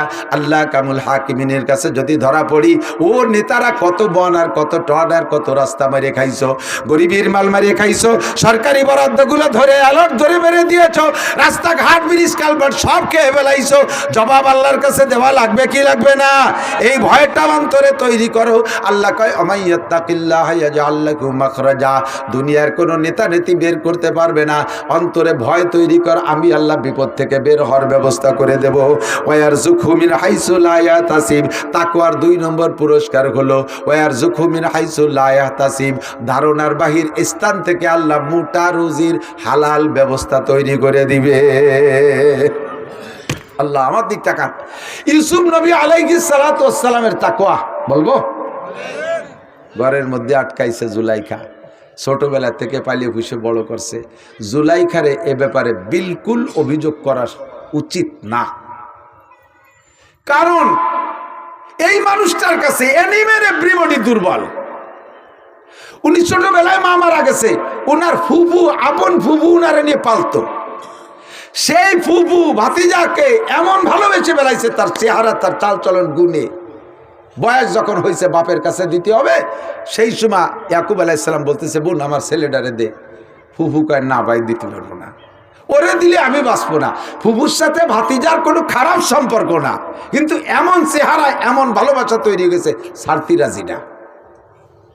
তো ওই সময় এদিকে বাপে তো নিয়ে আসতে হবে, ছেলের লেখাপড়া শিখাতে হবে। বাপ তো নবী, ছেলে তো মূর্খ রাখা যাবে না, নিয়ে আসতে হবে। বাপের বাড়ি না আসলে তো লেখাপড়া করবে কিভাবে? তা আনার জন্য বারবার পিড়ি করতেছে, ফুফু তারে দেবে না। ফুফু এই ভাতিজাকে রাখার জন্য কৌশল আসছে। ওই সময় বিচার ব্যবস্থা ছিল, চোরে যদি কোনো মাল চুরি করে আর ওই চোরের কাছে ওই মাল পাওয়া যায়, তাহলে তার বিচার হলো মালের মালিকরে চোরটা দিয়ে দিতে হবে। যাও, তোমার এটি দিয়ে দিলাম, তুমি কাজে লাগাওগে। এখন ইয়াকুব আলাইহিস সালাম ছেলে চাইতেছে, বোনটা দেবে না, ফুফুতা ভাতিজাকে আসতে দেবে না। যখন বাপে জোর করছে আনবই, তখন ফুফুতে করছে কি যে ঠিক আছে তাই যাও, তোমার ছেলে তুমি নিয়ে গেলাম, চেয়াতে পারো না। ব্যাগের মধ্যে উনার স্বর্ণের একটা পিয়ালা ছিল, তাই ডুয়ে দিছে। কোন ফাঁকে ঢুকে দিছে, সে পোলাপান মানুষ টের পাইনি। বাড়ি চলে আসার পরে করছে, ভাই দাদি তোমার সাহালের ব্যাগের মধ্যে আমার সোনার পেয়ালা নিয়ে গেছে নাকি? আমার সে সোনার পেয়ালা পাচ্ছিলে, তালাশ করিয়ে খুঁজে দাও দিয়ে এনেছে নাকি? ব্যাগ খুলে দেয় যে সে সোনার পেয়ালা ওর ব্যাগের মধ্যে। কয় যে তাহলে শরীয়তে যে বিচার আছে, এই দেশের বিচার অনুযায়ী তোমার ছেলেরে আমার বাড়ি দিতে হবে। শুধু ভাতিজারে ভালোবেসে এই কৌশল তৈরি করছে। লাস্টে যে একটা কথা আছে, হযরত ইউসুফ আলাইহিস সালামকে জুলাইখা তো এই ঝামেলা ফেলাইছে, তারপরে বাপে ভালোবাসছে বিদায় ওনারে কুয়োর মধ্যে ফেলাইছে, জেলখানায় রাখছে, জেলখানার কয়েদিরা ওনার পরে এমন আশেক হয়ে গেছে তা তোর বলার না। লাস্টে যুবকরা, জেলখানার যুবকরা এসে কয় ভাই আপনার সাথে দোস্ত পাঠাবো, আপনার সাথে বন্ধুত্বতা করবো। উনি কয় তোকে পায়ে ধরি, আমার আর কেউ ভালোবাসিস না, আমার আর কেউ ভালোবাসিস না। আমার 3 বার 3 জনে ভালোবাসে, 3 বিপদে ফেলাইছে। ফুফু বর্তন ভালোবাসছে, আমার চোর বানাইছে। আব্বা ভালোবাসার কারণে ভাইরা কুয়োর মধ্যে ফেলাইছে। জুলাইখা ভালোবাসার কারণে জেলে আইছি। ফিরে তোরা ভালোবাসলে আমার ফাঁসি হয়ে যাবে না, আর কেউ ভালোবাসিস নি আমার ভালোবাসার দরকার। তো জুলাইখা ওনার কাছে সত্যি দুর্বল। যখন মিশরের মেয়েরা অপবাদ দিয়েছে জুলাইখা, তুমি আজিজে মেসের হইয়া, মিশরের আজিজে মেসেরের স্ত্রী হইয়া, মিশরের প্রেসিডেন্টের বউ হইয়া একটা বাড়ির গোলাম ছেলের সাথে এই কাম কেন করতে গেলে? তোমার মতো চরিত্রহীন হয় না। তখন উনি ওই ইন্তজাম করছে যে মেয়েদেরকে দাওয়াত দিয়েছে, 100 মেয়েকে তাদের সামনে ফল দেছে, ছুরি দেছে ধারালু, যে যেই ফল কাটিয়ে খাতিয়ে, লেবু বা মালটা এই জাতীয় কিছু হবে যাটা কাটিয়ে খাতিয়ে। তো উনি বলছে যে আমি যখন বলবো তোমরা লেবুতে পোজ দাও, ওই সময় পোজ দিবা। সবাই লেবু হাতে ধরাই দিয়া বলছে যে পোজ দাও, এই পোজ দাও 1 2 3 করার সময় ইউসুফ রে কইছে তুমি সেই সময়ের মধ্যে ঢুকবা। ইউসুফ আলাইহিস সালাম তখন ওরা যখন পোজ দিছে, ওই পোজ দেবে এই সময় ইউসুফ আলাইহিস সালাম রুমের মধ্যে ঢুকছে। ওরা ওই পোজ দিতে যাইয়া ইউসুফের দিক নজর পড়ছে, চোখ ওই দিক চলে গেছে, পোজও দিয়া হয়ে গেছে, 100 মহিলার আঙ্গুল কেটে গেছে।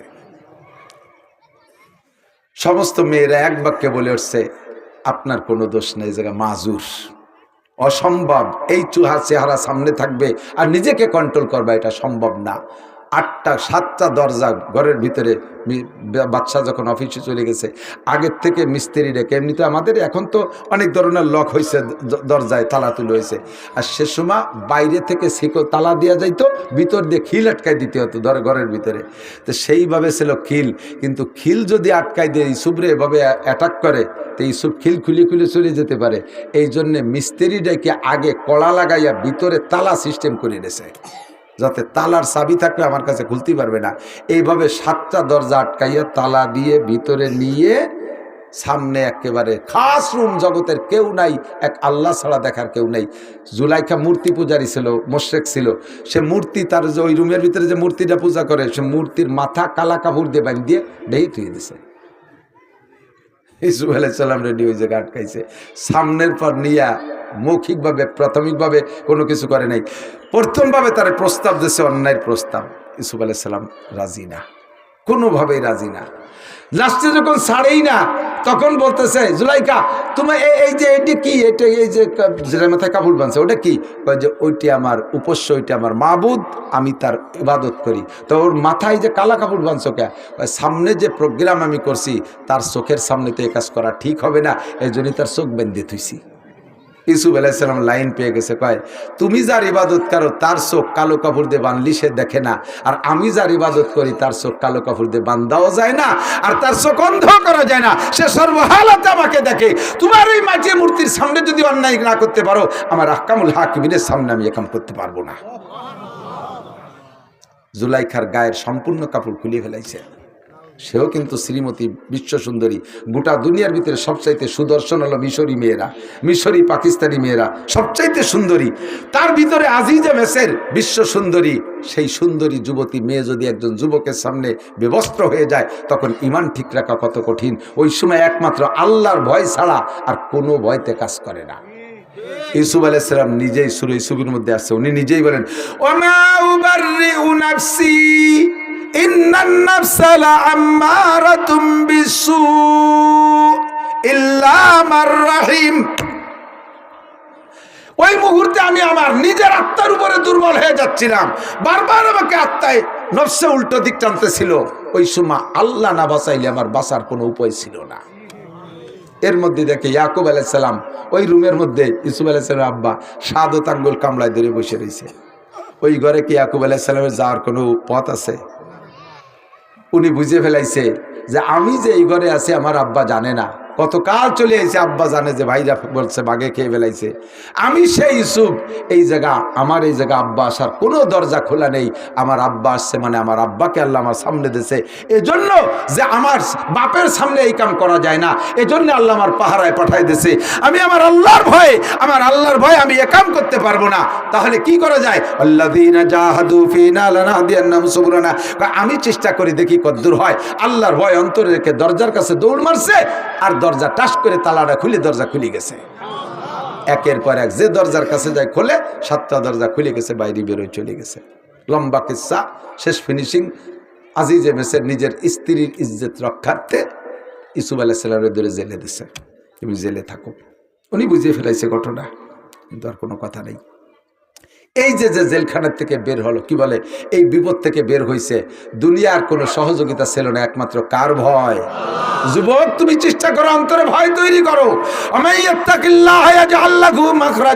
যে আল্লাহকে ভয় পায় আল্লাহ তার ব্যবস্থা করে দেয়। এই ইউসুফ আলাইহিস সালামের কিসসার শেষে একটু গল্প আছে, এটা আমার বড় মজা লাগে, খেয়াল করেন, বলবো। জেলখানায় তো কতদিন থাকলেন, তারপরে বের হলেন। এরপরে বেরোনোর পরে, এই মাঝে অনেক কিস্সা। বেরোনোর পরে যাইয়া আজিজে মিসর, মিশরের প্রেসিডেন্ট মারা গেছে। বাদশা মারা যাওয়ার পরে, বাদশা বেঁচে থাকতে ইউসুফ আলাইহিস সালামকে খাদ্যমন্ত্রী বানাইছে। বাদশা মারা যাওয়ার পরে এবার প্রেসিডেন্ট হয়েছে ইউসুফ আলাইহিস সালাম। তখন সেই জুলাইখা যে রাজপ্রাসাদে ছিল, সেখান থেকে বহিষ্কার হয়ে গেছে। উনি সব ফেলাই টেলাই টুয়ে সম্পদ যা হয়েছিল তাই নিয়ে বাড়ি চলে আসছে। আসার পরে নিজের বাড়ি থাকে, কিন্তু ইউসুফ আলাইহিস সালামের ভালোবাসা অন্তর থেকে মুছতে পারতেছে না, কোনোভাবেই পারে না। তো ভালোবাসা যখন মুস্তি না পারে, তখন ইউসুফ আলাইহিস সালামের সাথে একটু সাক্ষাতের একটা লোভ, সেই থেকে চেষ্টা চালাই যাচ্ছে। যেই যায়, যার সাথে দেখা হয় তাকেই বলে, আমার সাথে ইউসুফরে একটু দেখা করাই দিতে পারিস?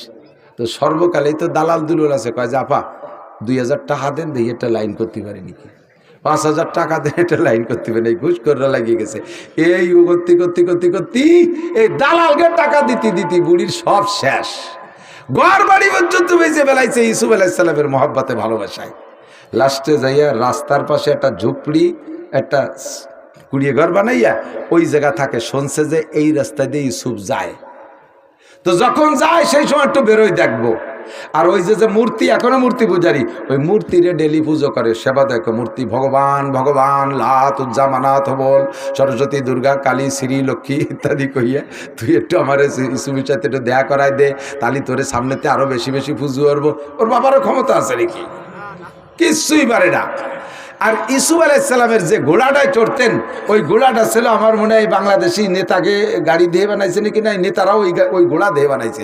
এই ঘোড়ায় পিঠে ইউসুফ আলাইহিস সালাম বসার পরে, উনি বসার পরে, আগেও না পরেও না, উনি বসার পরে এরপরে নাক দিয়ে একটা শব্দ বেরোইতো, ওই যে সাইরেন, গাড়ির সাইরেন শব্দ না, এইরকম একটা শব্দ যা 3 মাইল দূরিতে শোনা যেত।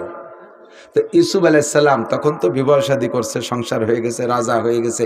রাস্তা দিয়ে যখন যাইতো, তখন রাস্তার মানুষ ওনার ওই ঘোড়ার নাকের আওয়াজ শুনে টের পাইতো যে রাজা আসতেছে।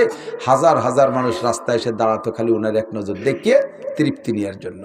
তো জুলাইখা সেই খবর পেয়ে রাস্তার পাশে বাড়ি বানাইয়া ইউসুফরে দেখবে, কিন্তু মানুষের ভিড়ির ঠেলায় পারে না। ডেলি ওই দেবতারে পুজো রেখে, তুই একটু চেষ্টা কর। আজকে শেষ দোয়া করে পাইছে, আজকে যদি তুই আমার ব্যবস্থা না করতে পারিস, তাহলে তোর একদিন আর আমার 2 দিন, তোরে আমি দেখাই ছাড়িয়ে দেবো। আজকে পুজো পাঠবো না, যাতায়াত করে টরে রাস্তায় গেছে, যে 2-3 মিনিট আগে চলে গেছে। আইসে ওই ডের দৈরে ঠ্যাং দৈরিয়ে দোমা আষাঢ়, পাথরের তো ভাঙ্গে নেই, টুয়ে দিছে। তারপর ভগবানের তো একেবারে বেশি মারা যায় না। পরের দিনে ভগবানরে বাদ দিয়ে আলাদা কায়দায় পাক্কা ইমান তৈরি করিয়ে অজু বানাইয়া সিজদা দিয়ে বলতেছে, রব্বে কারিম, ইউসুফের রব তুমি। উনার রব তা তো উনি জানে না এখনো। তুমি ইউসুফের রব, তোমার কাছে প্রার্থনা, রব তুমি আমাকে ইউসুফের সাথে দেখা করাই দাও। কান্নাকাটি করে রাস্তায় গেছে, যাওয়ার সাথে সাথেই দেয় যে ইউসুফ আলাইহিস সালাম সবে মাত্র আসছে।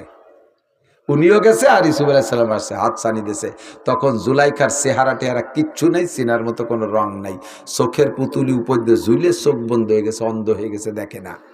চামড়া ঝুলে গেছে, গলার চামড়া গরুর গলকম্বলের মতো ঝুলে গেছে, কিচ্ছু নাই, কুজো হয়ে গেছে। ওই অবস্থায় বুড়ো মানুষ হাতছানি দিয়েছে, দাঁড়ান রাজা মহারাজ একটু দাঁড়ান। ইউসুফ আলাইহিস সালাম ঘোড়াকে দাঁড় করে দাঁড়াইছে, নামার পরে দাঁড়ার বলছে একটু নামবেন? জি নামছি। নবী তো, ওনার তো উম্মত। কি খবর, কি ব্যাপার? আপনি কি ইউসুফ? বলে জি। আপনি আজিজের মেসরের বাড়ি ছিলেন যে ইউসুফ, সেই ইউসুফ? জুলাইখাকে দেখে ইউসুফ আলাইহিস সালাম চিনতে পারতেছে না, এর কিছুই নাই, সেই রং তামাশা কোনটা নাই চিনতে, আর ছিঁড়া ভাঙ্গা কাপড় দিয়ে চিনারও কায়দা নাই। তোমরা জি আমি সেই ইউসুফ, আমি তৎকালীন খাদ্যমন্ত্রী ছিলাম, পরে আজিজে মেসের মারা যাওয়ার পরে মিশরের বাদশা বানাইছে আমাকে আল্লাহ তাআলা, তা আপনাকেই আমি খুঁজতেছি। আপনি যদি সেই ইউসুফ হন তাহলে তো আপনি নবীও? বলে জি। তার নবী হলে তার দোয়া আল্লাহ কবুল করে। আপনি কি আমার জন্য 2টা দোয়া করবেন? আমার 3টে দাবি আপনার কাছে, 3টে দাবি কি আপনি পূরণ করবেন? তো বললেন যে যদি পূরণ করার মতো হয় করবো। বলেন। কাজে বেশি খারাপ কিছু না। 1 নম্বর দাবি হলো, আপনি যদি আল্লাহর কাছে দোয়া করেন আল্লাহ আমার চোখ দুটি ভালো করে দিত, আমি তাহলে এটা আপনার চেহারাটা পরাণ বইয়ে দেখতাম। তো আপনি কি সেই ইউসুফ কিনা? আপনাকে একটু আমার ভালো করে চিনিয়ে দেখার শখ। তো ইউসুফ আলাইহিস সালাম দোয়া করলেন, আল্লাহ মহিলাটার চোখ ভালো করে দাও। সাথে সাথে চোখ ভালো হয়ে গেছে, চোখ খুলে গেছে, আন্দাজ হ্যাঁ সেই ইউসুফই ঠিক আছে। যখন ইউসুফ ঠিক আছে, এখন দোয়া করতে বলতেছে। বলেন আর একটা কি কাকি, তাড়াতাড়ি করেন। আর একটা হলো, আপনি আমার দোয়া করেন আল্লাহর কাছে, আল্লাহ যেন আমাকে 16 বছরের যুবতীর মতো দেহ বানাই দেয়। তো ইউসুফ আলাইহিস সালাম চিন্তা হলো যে আমার একটা উম্মত, সে যদি 16 বছরের যুবতী হতে চায় তো অসুবিধে কি? দিয়ে দোয়া দিই, আল্লাহ তুমি এই মহিলার যুবতী বানাই দাও। যখনই দোয়া করছে সঙ্গে সঙ্গে দোয়া কবুল হয়ে গেছে, আর জুলাইখা বুড়ির থেকে সেই জুলাইখা হয়ে গেছে। এখন যখন 16 বছরের যুবতী দেয় যে সেই জুলেখা, ইউসুফ আলাইহিস সালাম হতভম্ব হয়েছে, আল্লাহ একইটা, যার জ্বালায় যার হয়তো এত কিছু হয়ে গেল, এদিন সেই জুলেখা। এখন উনি লজ্জায় মাথা নিচু হয়ে গেছে, কিন্তু অবস্থা তো হয়েই গেছে। এখন তার প্রতিবার না ফিরে বুড়ি বানাই দাও। এখন 3 নম্বর প্রশ্ন, বলেন তাড়াতাড়ি বলেন 3 নম্বরটা কি? 3 নম্বরটা হলো আমার বিয়ে করতে হবে। 3 নম্বর প্রস্তাব, আমাকে বিয়ে করতে হবে। সেই থেকে অপেক্ষায় আছি, সেই ছোটবেলায় ভালোবাসছি, কিছুতে আমার ভুলইতে পারে নাই। আপনি আল্লাহর নবী, সেই হিসেবে আজকে আমি আল্লাহর সাথে যোগাযোগ করে আসছি, দেবতার কপালে লাথি মেরে দিয়েছি। যে আল্লাহকে বিশ্বাস করছি সেই আল্লাহর কাছে দোয়া করে আপনি আমাকে চোখ খুলে দিয়েছেন, যুবতী বানাই দিয়েছেন, আমার বিয়ে করতে হবে। ইউসুফ আলাইহিস সালাম বললেন, কোন নবী আল্লাহর সিদ্ধান্ত দেওয়া ছাড়া নিজে কোনো সিদ্ধান্ত নেয় না। আমি উপরের সাথে আলাপ করে নেব, সেটা করেন, তাড়াতাড়ি করেন, আমার এই প্রস্তাব নিতেই হবে, কোনো মতো ছাড়তে রাজি না। তখন ইউসুফ আলাইহিস সালাম সাথে যারা ছিল তাদেরকে নিয়ে চিনতে বসলেন যে কি করা যায়। এর মধ্যে জিবরাইল এসে, তখন তো একটা পথ খুলে গেছে। তো ভাই জিবরাইল যে কি কয় এই মহিলা, এই ওয়াসমা ফিরে আবার বেকায়দা ফেলাই দিছে। জিবরাইল কয় যে লা তাহজান ওয়ালা তাখাফ, উপরের ফয়সালা হয়ে গেছে, আপনি জুলেখারে বিয়ে করবেন। বলেন না সুবহানাল্লাহ। আপনি জুলেখারে বিয়ে করবেন, ফয়সালা উপরের থেকে হয়ে গেছে। এখন যেহেতু জিবরাইলের অনুমতি, আল্লাহর অনুমতি পাইছে, রাস্তাঘাটে তার বিয়ে করা যায় না, রাজকীয় বিয়ে হতে হবে। উনি লোক দিয়ে বাড়ি পাঠাই দিয়েছে, মহিলাকে বাড়ি নিয়ে যান, আমি অফিস করে আসে বিকেলে ফয়সালা হবে। উনি অফিসে চলে গেছেন জুলাইখারে বাসার দিক। জুলাইখা কাজে বাসায় যাওয়ানি পরে, আগে আমার বাসায় একটু জাতীয় একটা কাজ আছে।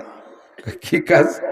তো গেছে, সাথে যাইয়ে সেই মূর্তির গেটি ধরিয়া মাটিতে সপা সব বাড়ি, ঠ্যাং ভাঙে, হাত ভাঙে, শয়তান তুই জীবনে আমার একটা দোয়া কবুল করাতে পারলি না। আজকে ইউসুফের রবের পর বিশ্বাস করে সিজদা দেবী, ইউসুফ রে পাইছি, আমি সব কিছু পেয়ে গেছি, তোর বাস জেহাইন দিয়ে যাই দেবো। ওরে ভাঙ্গে সরে গুঁড়ো গুঁড়ো হয়ে তুইয়ে তারপরে ইউসুফ আলাইহিস সালামের বাড়ি গেছে, নিয়মতান্ত্রিক বিয়ে হয়েছে। আল্লাহর এমন কুদরত, আল্লাহর এমন কুদরত। ইউসুফ আলাইহিস সালামের আগে বিয়ে করা আরও স্ত্রী ছিল, কাহারও সন্তানের কোনো সনদ খুঁজে পাওয়া যায় না। তফসিরে জালালাইন হাসিয়ার ভিতরে ওই বাইরে, মানে হাসিয়ারও বাইরে বেকা লাইনের ভিতরে লম্বা 2 লাইনের মধ্যে এই গল্পটা সংক্ষেপে লিখছে যে অন্য কোনো স্ত্রীর থেকে সন্তান আছে বলে তা খুঁজে পাওয়া যায় না। বুড়োকালে এই জুলাইখারে বিয়ে করার পরে 3টে সন্তান হয়েছে। তার এক সন্তানের নাম মানসা, এক সন্তানের নাম মানসা। দেখেন কোথায় যায়, সবকিছু কর্নেওয়ালা কে? এই মানসার মেয়ের নাম হলো লাইয়া। লাইয়া, লাইয়ার অপর নাম মারিয়া, রহিমা। লাইয়ার আর এক নাম কি? রহিমা। এই রহিমা হযরত আইয়ুব আলাইহিস সালামের স্ত্রী।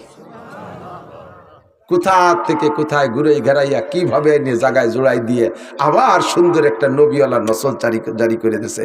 ক্ষমতা কার? যে আল্লাহকে ভয় পায় আল্লাহ তার জন্য বিপদ থেকে বের হওয়ার রাস্তা খুলে দেয়।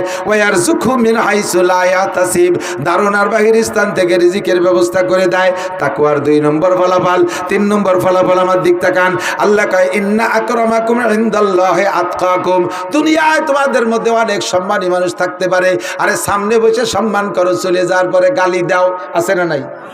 বড় বড় অফিসাররা আসে, পুলিশের অফিসাররা বিশেষ করে আসলে জবরদস্তি এই সার সার সার সার আইছে, ডাবপাড়ি খাম পাড়ি খাইটা পাড়া উঠে মুরগি সবাই দিয়ে এটা ওটা খাওয়াইয়ে জম্মের কান খাওয়াইয়ে বাড়িতে বিদে দেওয়ার পর শালা বেটা শালাইছে সাইসে চুলিয়ে সাফ করে দিয়ে গেছে। গালি কে গালি না, এই খাওয়া তারে সম্মানের খান খাওয়া নাই। সরবুনের পীর সাহেব, মুফতি আব্দুল গফফার সাহেব, মৌলানা ইসমাতুল্লাহ কাসেমি, মৌলানা লিয়াকত আলী সাহেব, ইয়াহিয়া মাহমুদ সাহেব, হুজুরের ভাই, ইন্দ্রাই বড় বড় মানুষ আসলে খাওয়াইয়া কি যে খুশি হয়। হুজুরি আমি নিজে খাদেমদের খাইছি, হুজুর খাতিও পারে আলহামদুলিল্লাহ, খুব সুন্দর। শেষে যা ছিল তা আমি দিয়ে দিছি, হুজুর কিন্তু যত্ন সহকারে নিয়ে গেছে। 1 মাস 2 মাস পর্যন্ত গল্প করে, আনন্দ প্রকাশ করে। এর নাম হলো রেজকে কারিম, সম্মানের খানা, সম্মানের খানা। ওগো খাওয়াইছো, যাওয়ার পরে গাইলিও 14 গোষ্ঠী উদ্ধারে দাও, আর এনাকে খাওয়াইয়া জীবন ভরে গর্ব করো, এটা হলো সম্মান। এটা কি? আর এই সম্মান পায় কে? যার ভিতরে আল্লাহর ভয় যত বেশি সে তত বেশি সম্মান পায়। এরপরে আল্লাহ পাক রব্বুল আলামিন বলেন উদখুলু ফিস সিলমি কাফা তামুতুন্না ইল্লা ওয়া আনতুম মুসলিমুন। হে দুনিয়ার মানুষ, তোমরা দুনিয়ার থেকে মরতেই হবে, মরা ছাড়া একজনের উপায় নাই, বাইসে থাকতে কেউ পারবে না, তবে মরার আগে তোমরা মুসলমান হয়ে মরবা। নড়াচড়া হবে না। এদিক তাকান, আমি বলে থাকি ওয়াজের মাহফিলটা হলো গাই দোয়ানোর মতো, যাইয়েই বান ধরে টান দিলে দুধ বেরোয় না, বাছুর দিয়ে কিছুক্ষণ পানাতি আয়, পানানোর পরে দোয়ানোর সময় যদি বালতি সরাই নিয়ে যায় দুধ বেরোবে না। ওয়াজের সিস্টেম শুরুতে বিভিন্ন কিছু দিয়ে খানিক ফানাই টানাই নিয়ে শেষে যায় দোয়ানোর সময় যদি চল যায় আর বসে থাকতে মনে চাচ্ছে না, তা ফানানোর সময় দোয়ানোর সময় বালতি সরাই নিয়ে বাড়ি চলে গেলে কিছু বাড়ি যাবে না। আখেরি ফানা, আখেরি দোয়ানো হলো দোয়া মোনাজাত, দোয়া করবো আল্লাহর কাছে, ঠিক না? একটু বসতে হবে, আমারও কষ্ট হয়ে যাচ্ছে, কত পারা যায়। এখন সেই সেপ্টেম্বরেতে শুরু করছি, প্রত্যেক রাত্রে 2 তো আসেই, 3 4, এবার সিলেট যে একদিন 5টা করছি, দিনই একটা রিজাল্ট করি, আপনার বক্তা চোখে বাড়িটা করছি দিনই, রাত্রি সে জাফলংয়েতে শুরু করছি, ওই যে জাফলং শিক্ষা সফরে যাও ওই জায়গাতে শুরু হচ্ছে, রাত্রি 4 করে ক্লান্ত হয়ে গেছে। পরের দিন আবার 3 করে তারপরে আইসি। 2 3 4 তো ডেলি চলতি তালে আছে, পারা যায় আর কত। আপনারা মোহাব্বত করেন, নগরকান্দা সালতার মানুষ বিশাল মোহাব্বত করেন। আমার শ্রোতা জগতে সবচাইতে বেশি আপনারা আর মাগুরা আলারা। আলহামদুলিল্লাহ, আমার গোপালগঞ্জের মানুষ আমার কথা শোনে, গোপালগঞ্জেও দিনে দুপুরে মাহফিল হলিল। তো আপনারা বসার কারণে ভালো, আমি যাই বলি আপনারা শোনেন, সেই খাতেরেই বলি। এই কথাগুলো বহুবার বলছি, শোনা কথাই বলতেছি। তার ফাঁকে ফাঁকে যদি কিছু শেখার থাকে শিখবেন। আল্লাহ পাক বলেন লা তামুতুন্না ইল্লা ওয়া আনতুম মুসলিমুন, মুসলমান না হয়ে মরো না। জানতে চাইলাম আল্লাহ মুসলমান তো হয়েছে কটটুকুতেও, তা তো ভালোই বুঝে উঠতে পারতেছি না। আল্লাহ কয় মুসলমান হতে হবে সবটুক, একেবারে পূর্ণ মুসলমান। ওয়ালা তামুতুন্না ইল্লা ওয়া আনতুম মুসলিমুন ইয়া আইয়ুহাল্লাযীনা আমানু উদখুলু ফিস সিলমি কাফা। ইসলামের মধ্যে ঢুকলে পূর্ণ ঢুকবা, আধা বিধে হবে না। আবার তুমিনুনা বিবাযিল কিতাব ওয়া তাকফুরুনা বিবায। কুরআনের কিছু মানুষ যেটা ভালো লাগে, নামাজ ভালো লাগে পড়ো, রোজা ভালো লাগে না রাখো না, রোজা ভালো লাগে রাখো, আবার তারাবি ভালো লাগে না পড়ো না। এরকম 50-50 আধা বিধে হবে না। পাক্কা মুসলমান হয়ে আমার কাছে আসবা। উদখুলু ফিস সিলমি কাফা। আল্লাহ বলেন ইসলাম কি? নবী পাককে বলতে বলছেন। নবী পাক বলেন বুনিয়াল ইসলাম আলা খামস। ইসলামের ছাদ দেওয়া হয়েছে 5টা খুঁটির উপরে। ইসলামের ছাদ কয়টা খুঁটি? 5টা খুঁটি। 5টা খুঁটির উপরে যদি একটা ছাদ রাখা হয় তাহলে ছাদটা থাকে। আমি দেখা একটু প্র্যাকটিক্যালে দেখেন, এদিক তাকান, এই ছাদটা আছে 5টা খুঁটির উপরে, আছে না? একটা খুঁটি যদি বাদ মার খেয়ে যায় তাহলে ছাদটা থাকবে না। একটা খুঁটি বাদ দিয়ে দিলাম, ছাদটা পড়ে গেছে। 2টে বাদ দিলেও পড়বে, 3টে বাদ দিলেও, খুঁটি যত কমবে তত ছাদ দুর্বল হবে। আর আমার আপনার ভিতরে অনেকের ভিতরে 5টা খুঁটির 4টেই মার খাইছে। হয়তো এর ভিতরে কোনো মতে ইমানের খুঁটিটা একটা আছে।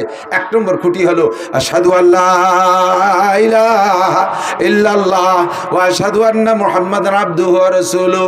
1 নম্বর খুঁটি হলো কলেমায়ে শাহাদাত, অন্তর থেকে বিশ্বাস করে মুখে স্বীকার করা, এই খুঁটিটা আছে। 2 নম্বর খুঁটি ইকামিস সালাহ, নামাজ কায়েম করো। 2 নম্বরে ইতাই যাকাত, পয়সা হলে যাকাত দাও। মৌসুমি ফসল, আমরা শুধু আমার খেয়াল, জরুরি কথা খেয়াল করেন। অনেক জানা কথার ভিতরে দুই একটা জরুরি কথা অজানা কথা এসে যায়, আবার জানা থাকলেও সেটা বর্তমানে ফিরে আলোচনা জরুরি। সেই হিসেবে বলি, আমরা মনে করি শুধু সোনা দানা, সোনার উপর আর নগদ টাকার উপরে জাকাত দিতে হয়, আর কোনো জায়গায় জাকাত নেই। নো, আমাদের এলাকার যত জমি আছে না, মুফতিয়ারে কেরাম জরিপ করে দেখেছেন অধিকাংশ জমি হলো উশরি জমি। আর জমির ফসল জমি যদি উশরি হয়, এর ফসলের ওসর দেওয়া ওয়াজিব। পরিমাণ কেমন? যে ফসল ফলাইতে খরচ যেমন, ওই ফসলের উপরে ওসরের হার সেরকম। যদি ফসল ফলাইতে খরচ কম হয়, মানে মোটেই খরচ না হয়, তাহলে দিতে হবে 10 ভাগের 1 ভাগ। যেমন আমাদের দেশে, আমাদের ওই অঞ্চলে হয় কলাই মুসুরি, জাস্ট শুধু বুনোই রেখে আসে, চাষও দেওয়া লাগে না। পানি চলে যাওয়ার পরে বুনোই রেখে আসে, আর পরে যে কাটিয়ে নিয়ে আসে, সার ওষুধ পানি কীটনাশক কিচ্ছু দেওয়া লাগে না। এ দিতে হবে 10 ভাগের 1 ভাগ। আপনাদের এলাকায় যে বাঁশ বাগান আছে না, বাঁশ বাগান, যদি কের বাঁশ থাকে, বেশ বাঁশ আছে, এই বাঁশের থেকে আপনার বছরের খরচের পরে যে বাঁশ থাকবে গুনিয়ে প্রত্যেক 10টা বাঁশের 1টা বাঁশ গরিব মিসকিনদের দিয়ে দিতে হবে। এটা বাঁশের ওষুধ দিতে হবে। এটা আপনার জমিনের ফসল, এটা জমিনের ফসল। আম বাগান আছে, যে আম বাগানের আম বিক্রি করেন, নিজেরা খাওয়ার পরে ব্যবসা বাণিজ্যের ভিতর দিয়ে যাইয়া লাস্টে বিক্রি করে যাক যে কয় টাকা হবে তার 10 ভাগের 1 ভাগ দিতে হবে। এটা উশরি জমিনের আম। আর বাঁশ 10টা 1টা দিতে হবে। অথচ বাঁশ যদি হুজুররা সাথে যায়, বাঁশ তো ভালো বাঁশ দেয় না, আহিয়ালা বাঁশ দেয়, যে হাইন্দে যায় সে হিন্দে দেয়। আর যদি হুজুরকে সাথে জ্ঞান যাবে, আমাকে ওই পাশে এবার দিচ্ছে হুজুরকে আহিয়ালা বাস। কারণ আমরা হুজুর রাতে হুজুর, আর সব পাবলিক এলো আমলিগ, পাবলিক সব আমলিগ। আমাকে এলাকার বিলেতি ডাকলে নৌকো শোনা যায়, এত আমলিগের আমলিগ। আমরা এবার বাঁশ কাটতে গেলে আমাকে আহিয়ালা বাস দেয়। কিন্তু বাঁশ আমরা পাবো। পেঁয়াজ, আপনাদের পেঁয়াজের পিছনে খরচ কেমন জানি না। মধ্যম খরচ হইলে 20 ভাগের 1 ভাগ, বেশি খরচ হইলে 40 ভাগের 1 ভাগ। পাটের পিছনে পরিশ্রম বেশি, পানিপুরি নাই, দূরে নিয়ে দেওয়া লাগে। 40 ভাগের 1 ভাগ দিতে হবে। এই 40 ভাগের 1 ভাগ দেওয়ার আগ পর্যন্ত কালেকশন আসে যারা, তাদের সাথে চোখ রাঙ্গানি করতে পারবেন না। যদি করেন, আল্লাহ তাআলা আগামীবার দেখাই ছেড়ে দেবে। এবার পেঁয়াজ কালেকশনে গেছে, যত কাটা পেঁয়াজ, ছোট পেঁয়াজ, ফুটো পেঁয়াজ তাই দিয়েছেন। আল্লাহ পাক কয় যে মৌলবীরা তোরা রাগ করিস না, যা দেশে নিয়ে আমি আগামীবার দেখাই দেবানি। বড়া পেঁয়াজের খ্যাত পাইকে গেছে, এত বড় বড় পেঁয়াজ, 3 দিন 3 রাত ধুমসা বৃষ্টিতে পচায় জায়গায় শেষ। আল্লাহ বুঝলো না, এই সময় আল্লাহ বুঝলো না। আল্লাহ আমি তো গতবার সাথে বুঝতে এই বলতে আইছি, পচা পেঁয়াজ কাটা পেঁয়াজ দিলি কিরমটা, তাই বুঝানোর জন্য বৃষ্টিতে ডুবই দিছি। দেখ খেলা কারে কয়। দান কালেকশনে গেলে চিটিয়ে দান, আগাইলে দান, মাইটনে দান, খেড়িও দান, এই দেবে হুজুরকে, কড় করিয়ে দান দেবে না। মৌলবীরা তো যদিও নিজেরা না খায়, মাদ্রাসার জন্য আসছে, ভালোটা দিলি খুশি হয়, বেশি দিলি খুশি হয়। বতি কষ্ট হলে ওই কষ্ট মনে হয় না, বেশি দিলি ছাত্ররা খুশি হয়। আর ওই যে 1 পোয়া ঈশ্বর গাড়ি ওইটা দিন বইরে গ্রাম বইরে ঘুরি বেড়াতে বাড়ি বিরক্ত লাগে। যে বাড়ি যাবো বস্তা ভরে যাবো, ধম করে থুয়ে আবার নেবো, আবার কষ্ট হলে এটা মজা আছে। তো 4টে সিটে দান আগাইলে দান দিছে, কয় হুজুর আমার ভালো লাগতেছে না, আর কালেকশন করতে মনে হচ্ছে। আল্লাহ কয় না, শোনো একটু ঘুরিয়ে এসো, এই যদ্দূর ঘুরবা অদ্দূরের মধ্যে আগামীবার খেলা হবে। যে বাড়ি গেছে সে বাড়ি সিটে আগাইলে মাইটে খেড়িও দিছে। আল্লাহ একেবারে পুরো শখ ধরিয়ে, ডাঙ্গা ধরিয়ে আগামী বছর পাকা ধানের ভিতরে ঝড় দিয়ে, শিল বর্ষণ দিয়ে সব জায়গায় শেষ করে দিছে। ধানের ফুল যখন বেরোইছে, ওই সময় হালকা একটা বাতাস দিয়ে দিয়েছে, ফুল ঝরে গেছে, সব ধান ছিটিয়ে পড়ে গেছে। যে বুঝতে হবে 50 মন, সেই ক্ষেত্রে হয়েছে মাত্র 5 মন, 45 মন হয়েছে সিটিয়ে। আল্লাহ বুঝলো না, বেড়া ক্ষেত্রে 30,000 টানছিলাম, তা দিবানি খোঁজে কাটতে।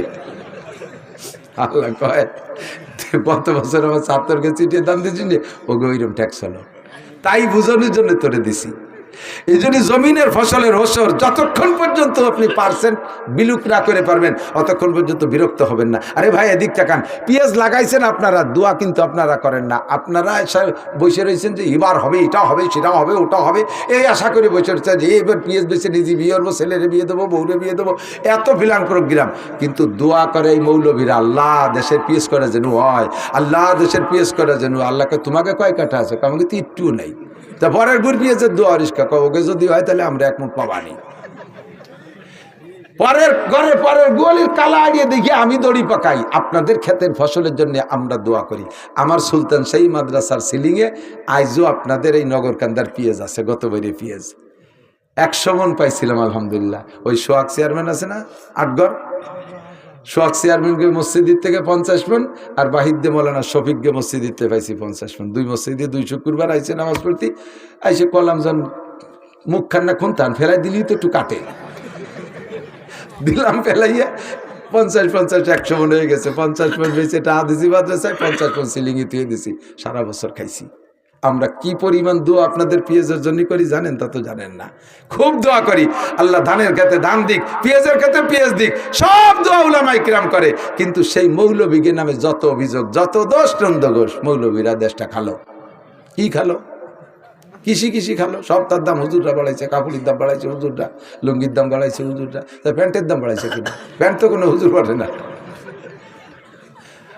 বিড়ির দাম বাড়াইছে কিনা? সেদিনকে ধুমসা এক বাড়ানো দিচ্ছে সিগারেটের দাম। এখন সিগারেট খা কমিয়ে গেছে। আমি যে আল্লাহরে যে কি খুশি হয়েছি যে আল্লাহ ইউনূস সরকারের পর আর কিছু নইলে সিগারেটের দাম বাড়ানোতে আমি দারুণ খুশি হয়ে গেছি। বহুত সিগারেট কমিয়ে গেছে খাওয়া। কতক্ষণ এগুলো কোন হুজুর বাড়াইলো? অনার্থক দোষারোপ না করিয়া মাদ্রাসায় ফসল দেবেন, মৌসুমি ফসল, এগুলো ওসর দেবেন। আল্লাহ পাকের কাছে আল্লাহ পাক রব্বুল আলামিন খুশি হয়ে আপনার ফলন বাড়ায় দেবেন। সবাই বলেন আমিন। সামনে রমজান মাস, রোজা রাখবেন তো? আকিমিস সালাত, কালিমা শাহাদাতের পরে ইসলামের 2 নম্বর খুঁটি নামাজ, 3 নম্বর খুঁটি রোজা, যাকাত, 4 নম্বর খুঁটি রোজা, 5 নম্বর খুঁটি হজ। 5টা খুঁটিকে আমরা ঠিক রাখবো তো ইসলামের মধ্যে পূর্ণ দাখিল হয়ে গেল। রমজানে রোজা রাখবেন তো? রোজার ভিতরে একটা পজিটিভ একটা নেগেটিভ বলে আমি শেষ করে দেবো। পজিটিভ হলো রমজানে যারা রোজা রাখে ইমানের সাথে সওয়াবের আশায়, আর তারাবির নামাজ সহ 5 ওয়াক্ত নামাজ পড়ে, ওই লোকটা পুরুষ হলে ঈদের নামাজ পড়বে তো, আর মহিলাও তো পড়বে না। তবে ঈদ উল ফিতরের দিন সকালবেলা এই জাতীয় রোজাদারদের জীবনে সব গুনাহ আল্লাহ মাফ করে দেয়। একটা গুনাহ থাকে না, একটা গুনাহ থাকে না, ফ্রেশ সাফ। আসসালাওয়াতুল খামস, 5 ওয়াক্ত নামাজ গুনাহ মাফের জন্য 1 নম্বর ফিল্টার। ওয়াল জুমআতু ইলাল জুমআ, গত জুমায় নামাজ পড়ছেন, আগামী জুমায় নামাজ পড়েন, 2 জুমার মাঝখানে 6 দিনের গুনাহ। ওয়া রমাদান ইলা রমাদান, গত রমজানে রোজা রাখছেন, আগামী রমজানে রোজা রাখবেন। এই 3 প্রকারের ইবাদত করার পরে ঈদ উল ফিতরের দিন বান্দার আমলনামায় কোনো গুনাহ থাকে না। এ হলো পজিটিভ। নেগেটিভ কি? হুজুর বলেন কামিন সাইমিন লাইসা মিন সিয়ামি ইল্লা জামা, হাজার হাজার রোজাদারের রোজায় শুধু ভূতের উপোস পিপাসার কষ্ট ছাড়া কোনো ফায়দা হয় না, তাদের কোনো নেকি হয় না। তারা কারা? ইয়াসুমুন ওয়ালা ইউসাল্লুন, রোজা ঠিক রাখে কিন্তু নামাজ পড়ে না। গলা সমান ইফতার খাইয়ে জাগায় পাট হয়ে গড়ই পড়ছে, চল নামাজ পড়েছি, আজান দিছে, কথা কেউ না, রোজা ছিলাম। তো কথাই কওয়া যাবে না, রোজা ছিলাম। খাইয়ে দিয়ে শুয়ে রয়েছে, তারাবির ইশারা আজান, যে ওর তাড়াতাড়ি মাগরিব পরিস্থিতি তারাবি ভর্তি হবে, কথা কই না, রোজা ছিলাম, কালকে আবার রোজা থাকতে হবে না, আজকের ডা ছিল আর কালকে থাকবে, এই জন্য তারাবি পড়বে না। তোমার রোজা ভূতির উপর ছাড়া 1 পয়সারও লাভ নাই। ইয়াসুমুন ওয়ালা ইস্তারিবুনাল হালাল আনিল হারাম, রোজা ঠিক রাখে কিন্তু হালাল হারাম তো মিস করে খায় না। যা পায় এক দার্সে গিলতি তালে থাকে, সুদের টাকা সেহরি, ঘুষির টাকার ইফতারি। সুবহানাল্লাহ, আছে না নাই? 30,000 টাকা বেতন পায়, ডেলি ইফতারিতে খরচ করে 2,000 টাকা। এই টাকা পাও কোন জায়গা? মাসে 60,000 টাকার ইফতারি খালি, এই টাকাটা আসলো করতে, বেতন তো পাইছে 30,000। কয় রাস্তায় দাঁড়ায় ট্রাকের সাথে একটু মুসাফা টুসাফা করি, সেভাবে আল্লাহ দেয়। পীর সাহেবরা মুরিদদের সাথে মুসাফা করে, আর ওটা ট্রাকের সাথে মুসাফা।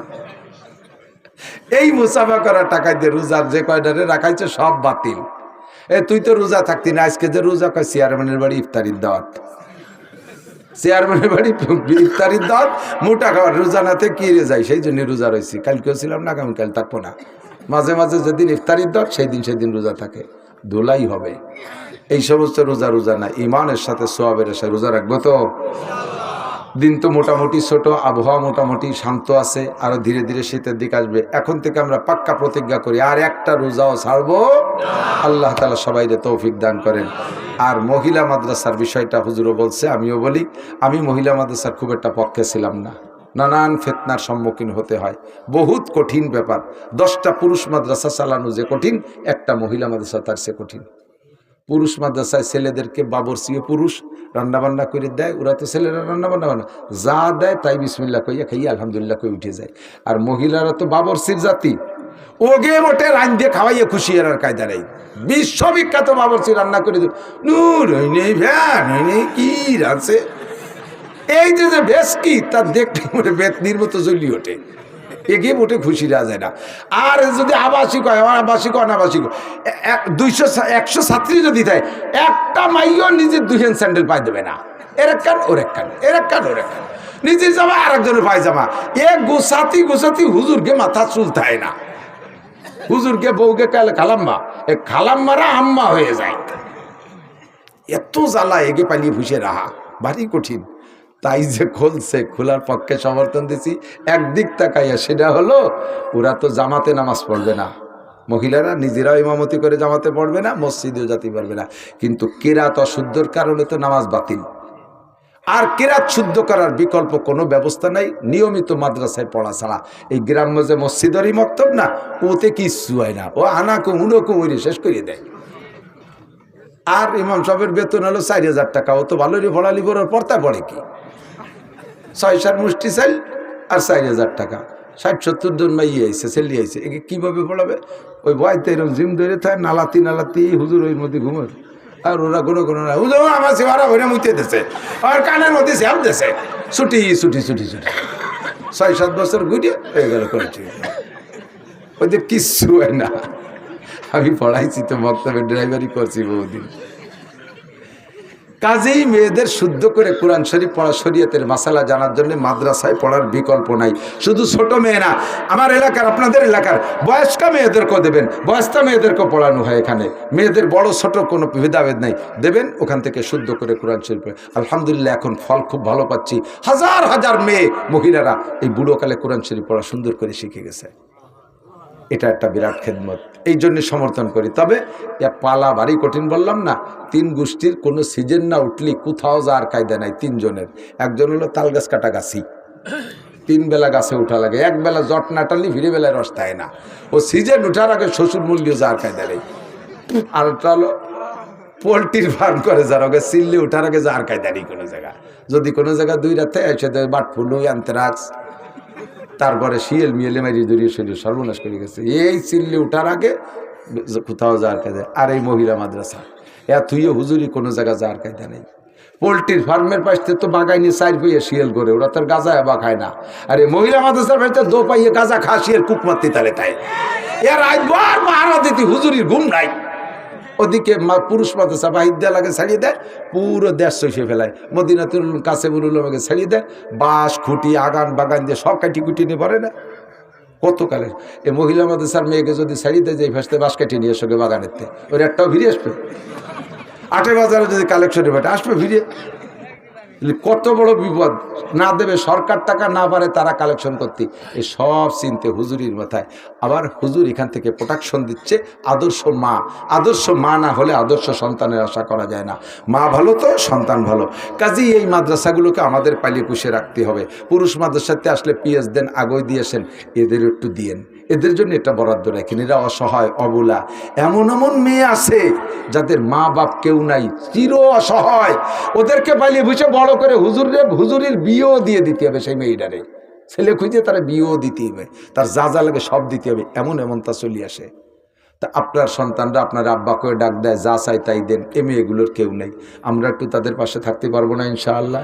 এই মাদ্রাসায় সিজন হলে কিছু পিএস আপনি আগয় দেবেন, একে তো আনতে যাওয়ার কেউ নেই, একটা আগয় দেবেন। এরকম কি কেউ আছেন যে হ্যাঁ এখানে আমি ইনশাআল্লাহ পিএস দিয়ে যাবো, এখানে পিএস দিয়ে যাবো, যা দেন 2 কেজি দেন, 5 কেজি দেন, 10 কেজি দেন, একটু হাত দেখেন না, একে আগয় দিয়ে যাবেন। আপনি দেবেন ইনশাআল্লাহ, দেবেন ইনশাআল্লাহ। 5, 10, 20 কেজি, 50 কেজি, 1 মণ পিএস এদেরকে আগয় দিয়ে যাবেন। আল্লাহ পাক আপনাকে এদের দোয়ায় আপনার জমিনের মধ্যে ফসল বাড়ায় দেবে ইনশাআল্লাহ। আল্লাহ কবুল করুক, বলেন আমিন। আর বলবো না, দোয়া করবো ইনশাআল্লাহ। সুবহানাল্লাহি বিহামদি, সুবহানাল্লাহিল আযীম, সুবহানাকাল্লাহুম্মা বিহামদিকা আশহাদু আল্লা ইলাহা ইল্লা আনতা আস্তাগফিরুকা ওয়া আতুবু ইলাইক। দোয়া করুন। আলহামদুলিল্লাহি রাব্বিল আলামিন, আসসালাতু ওয়াসসালামু আলা আশরাফিল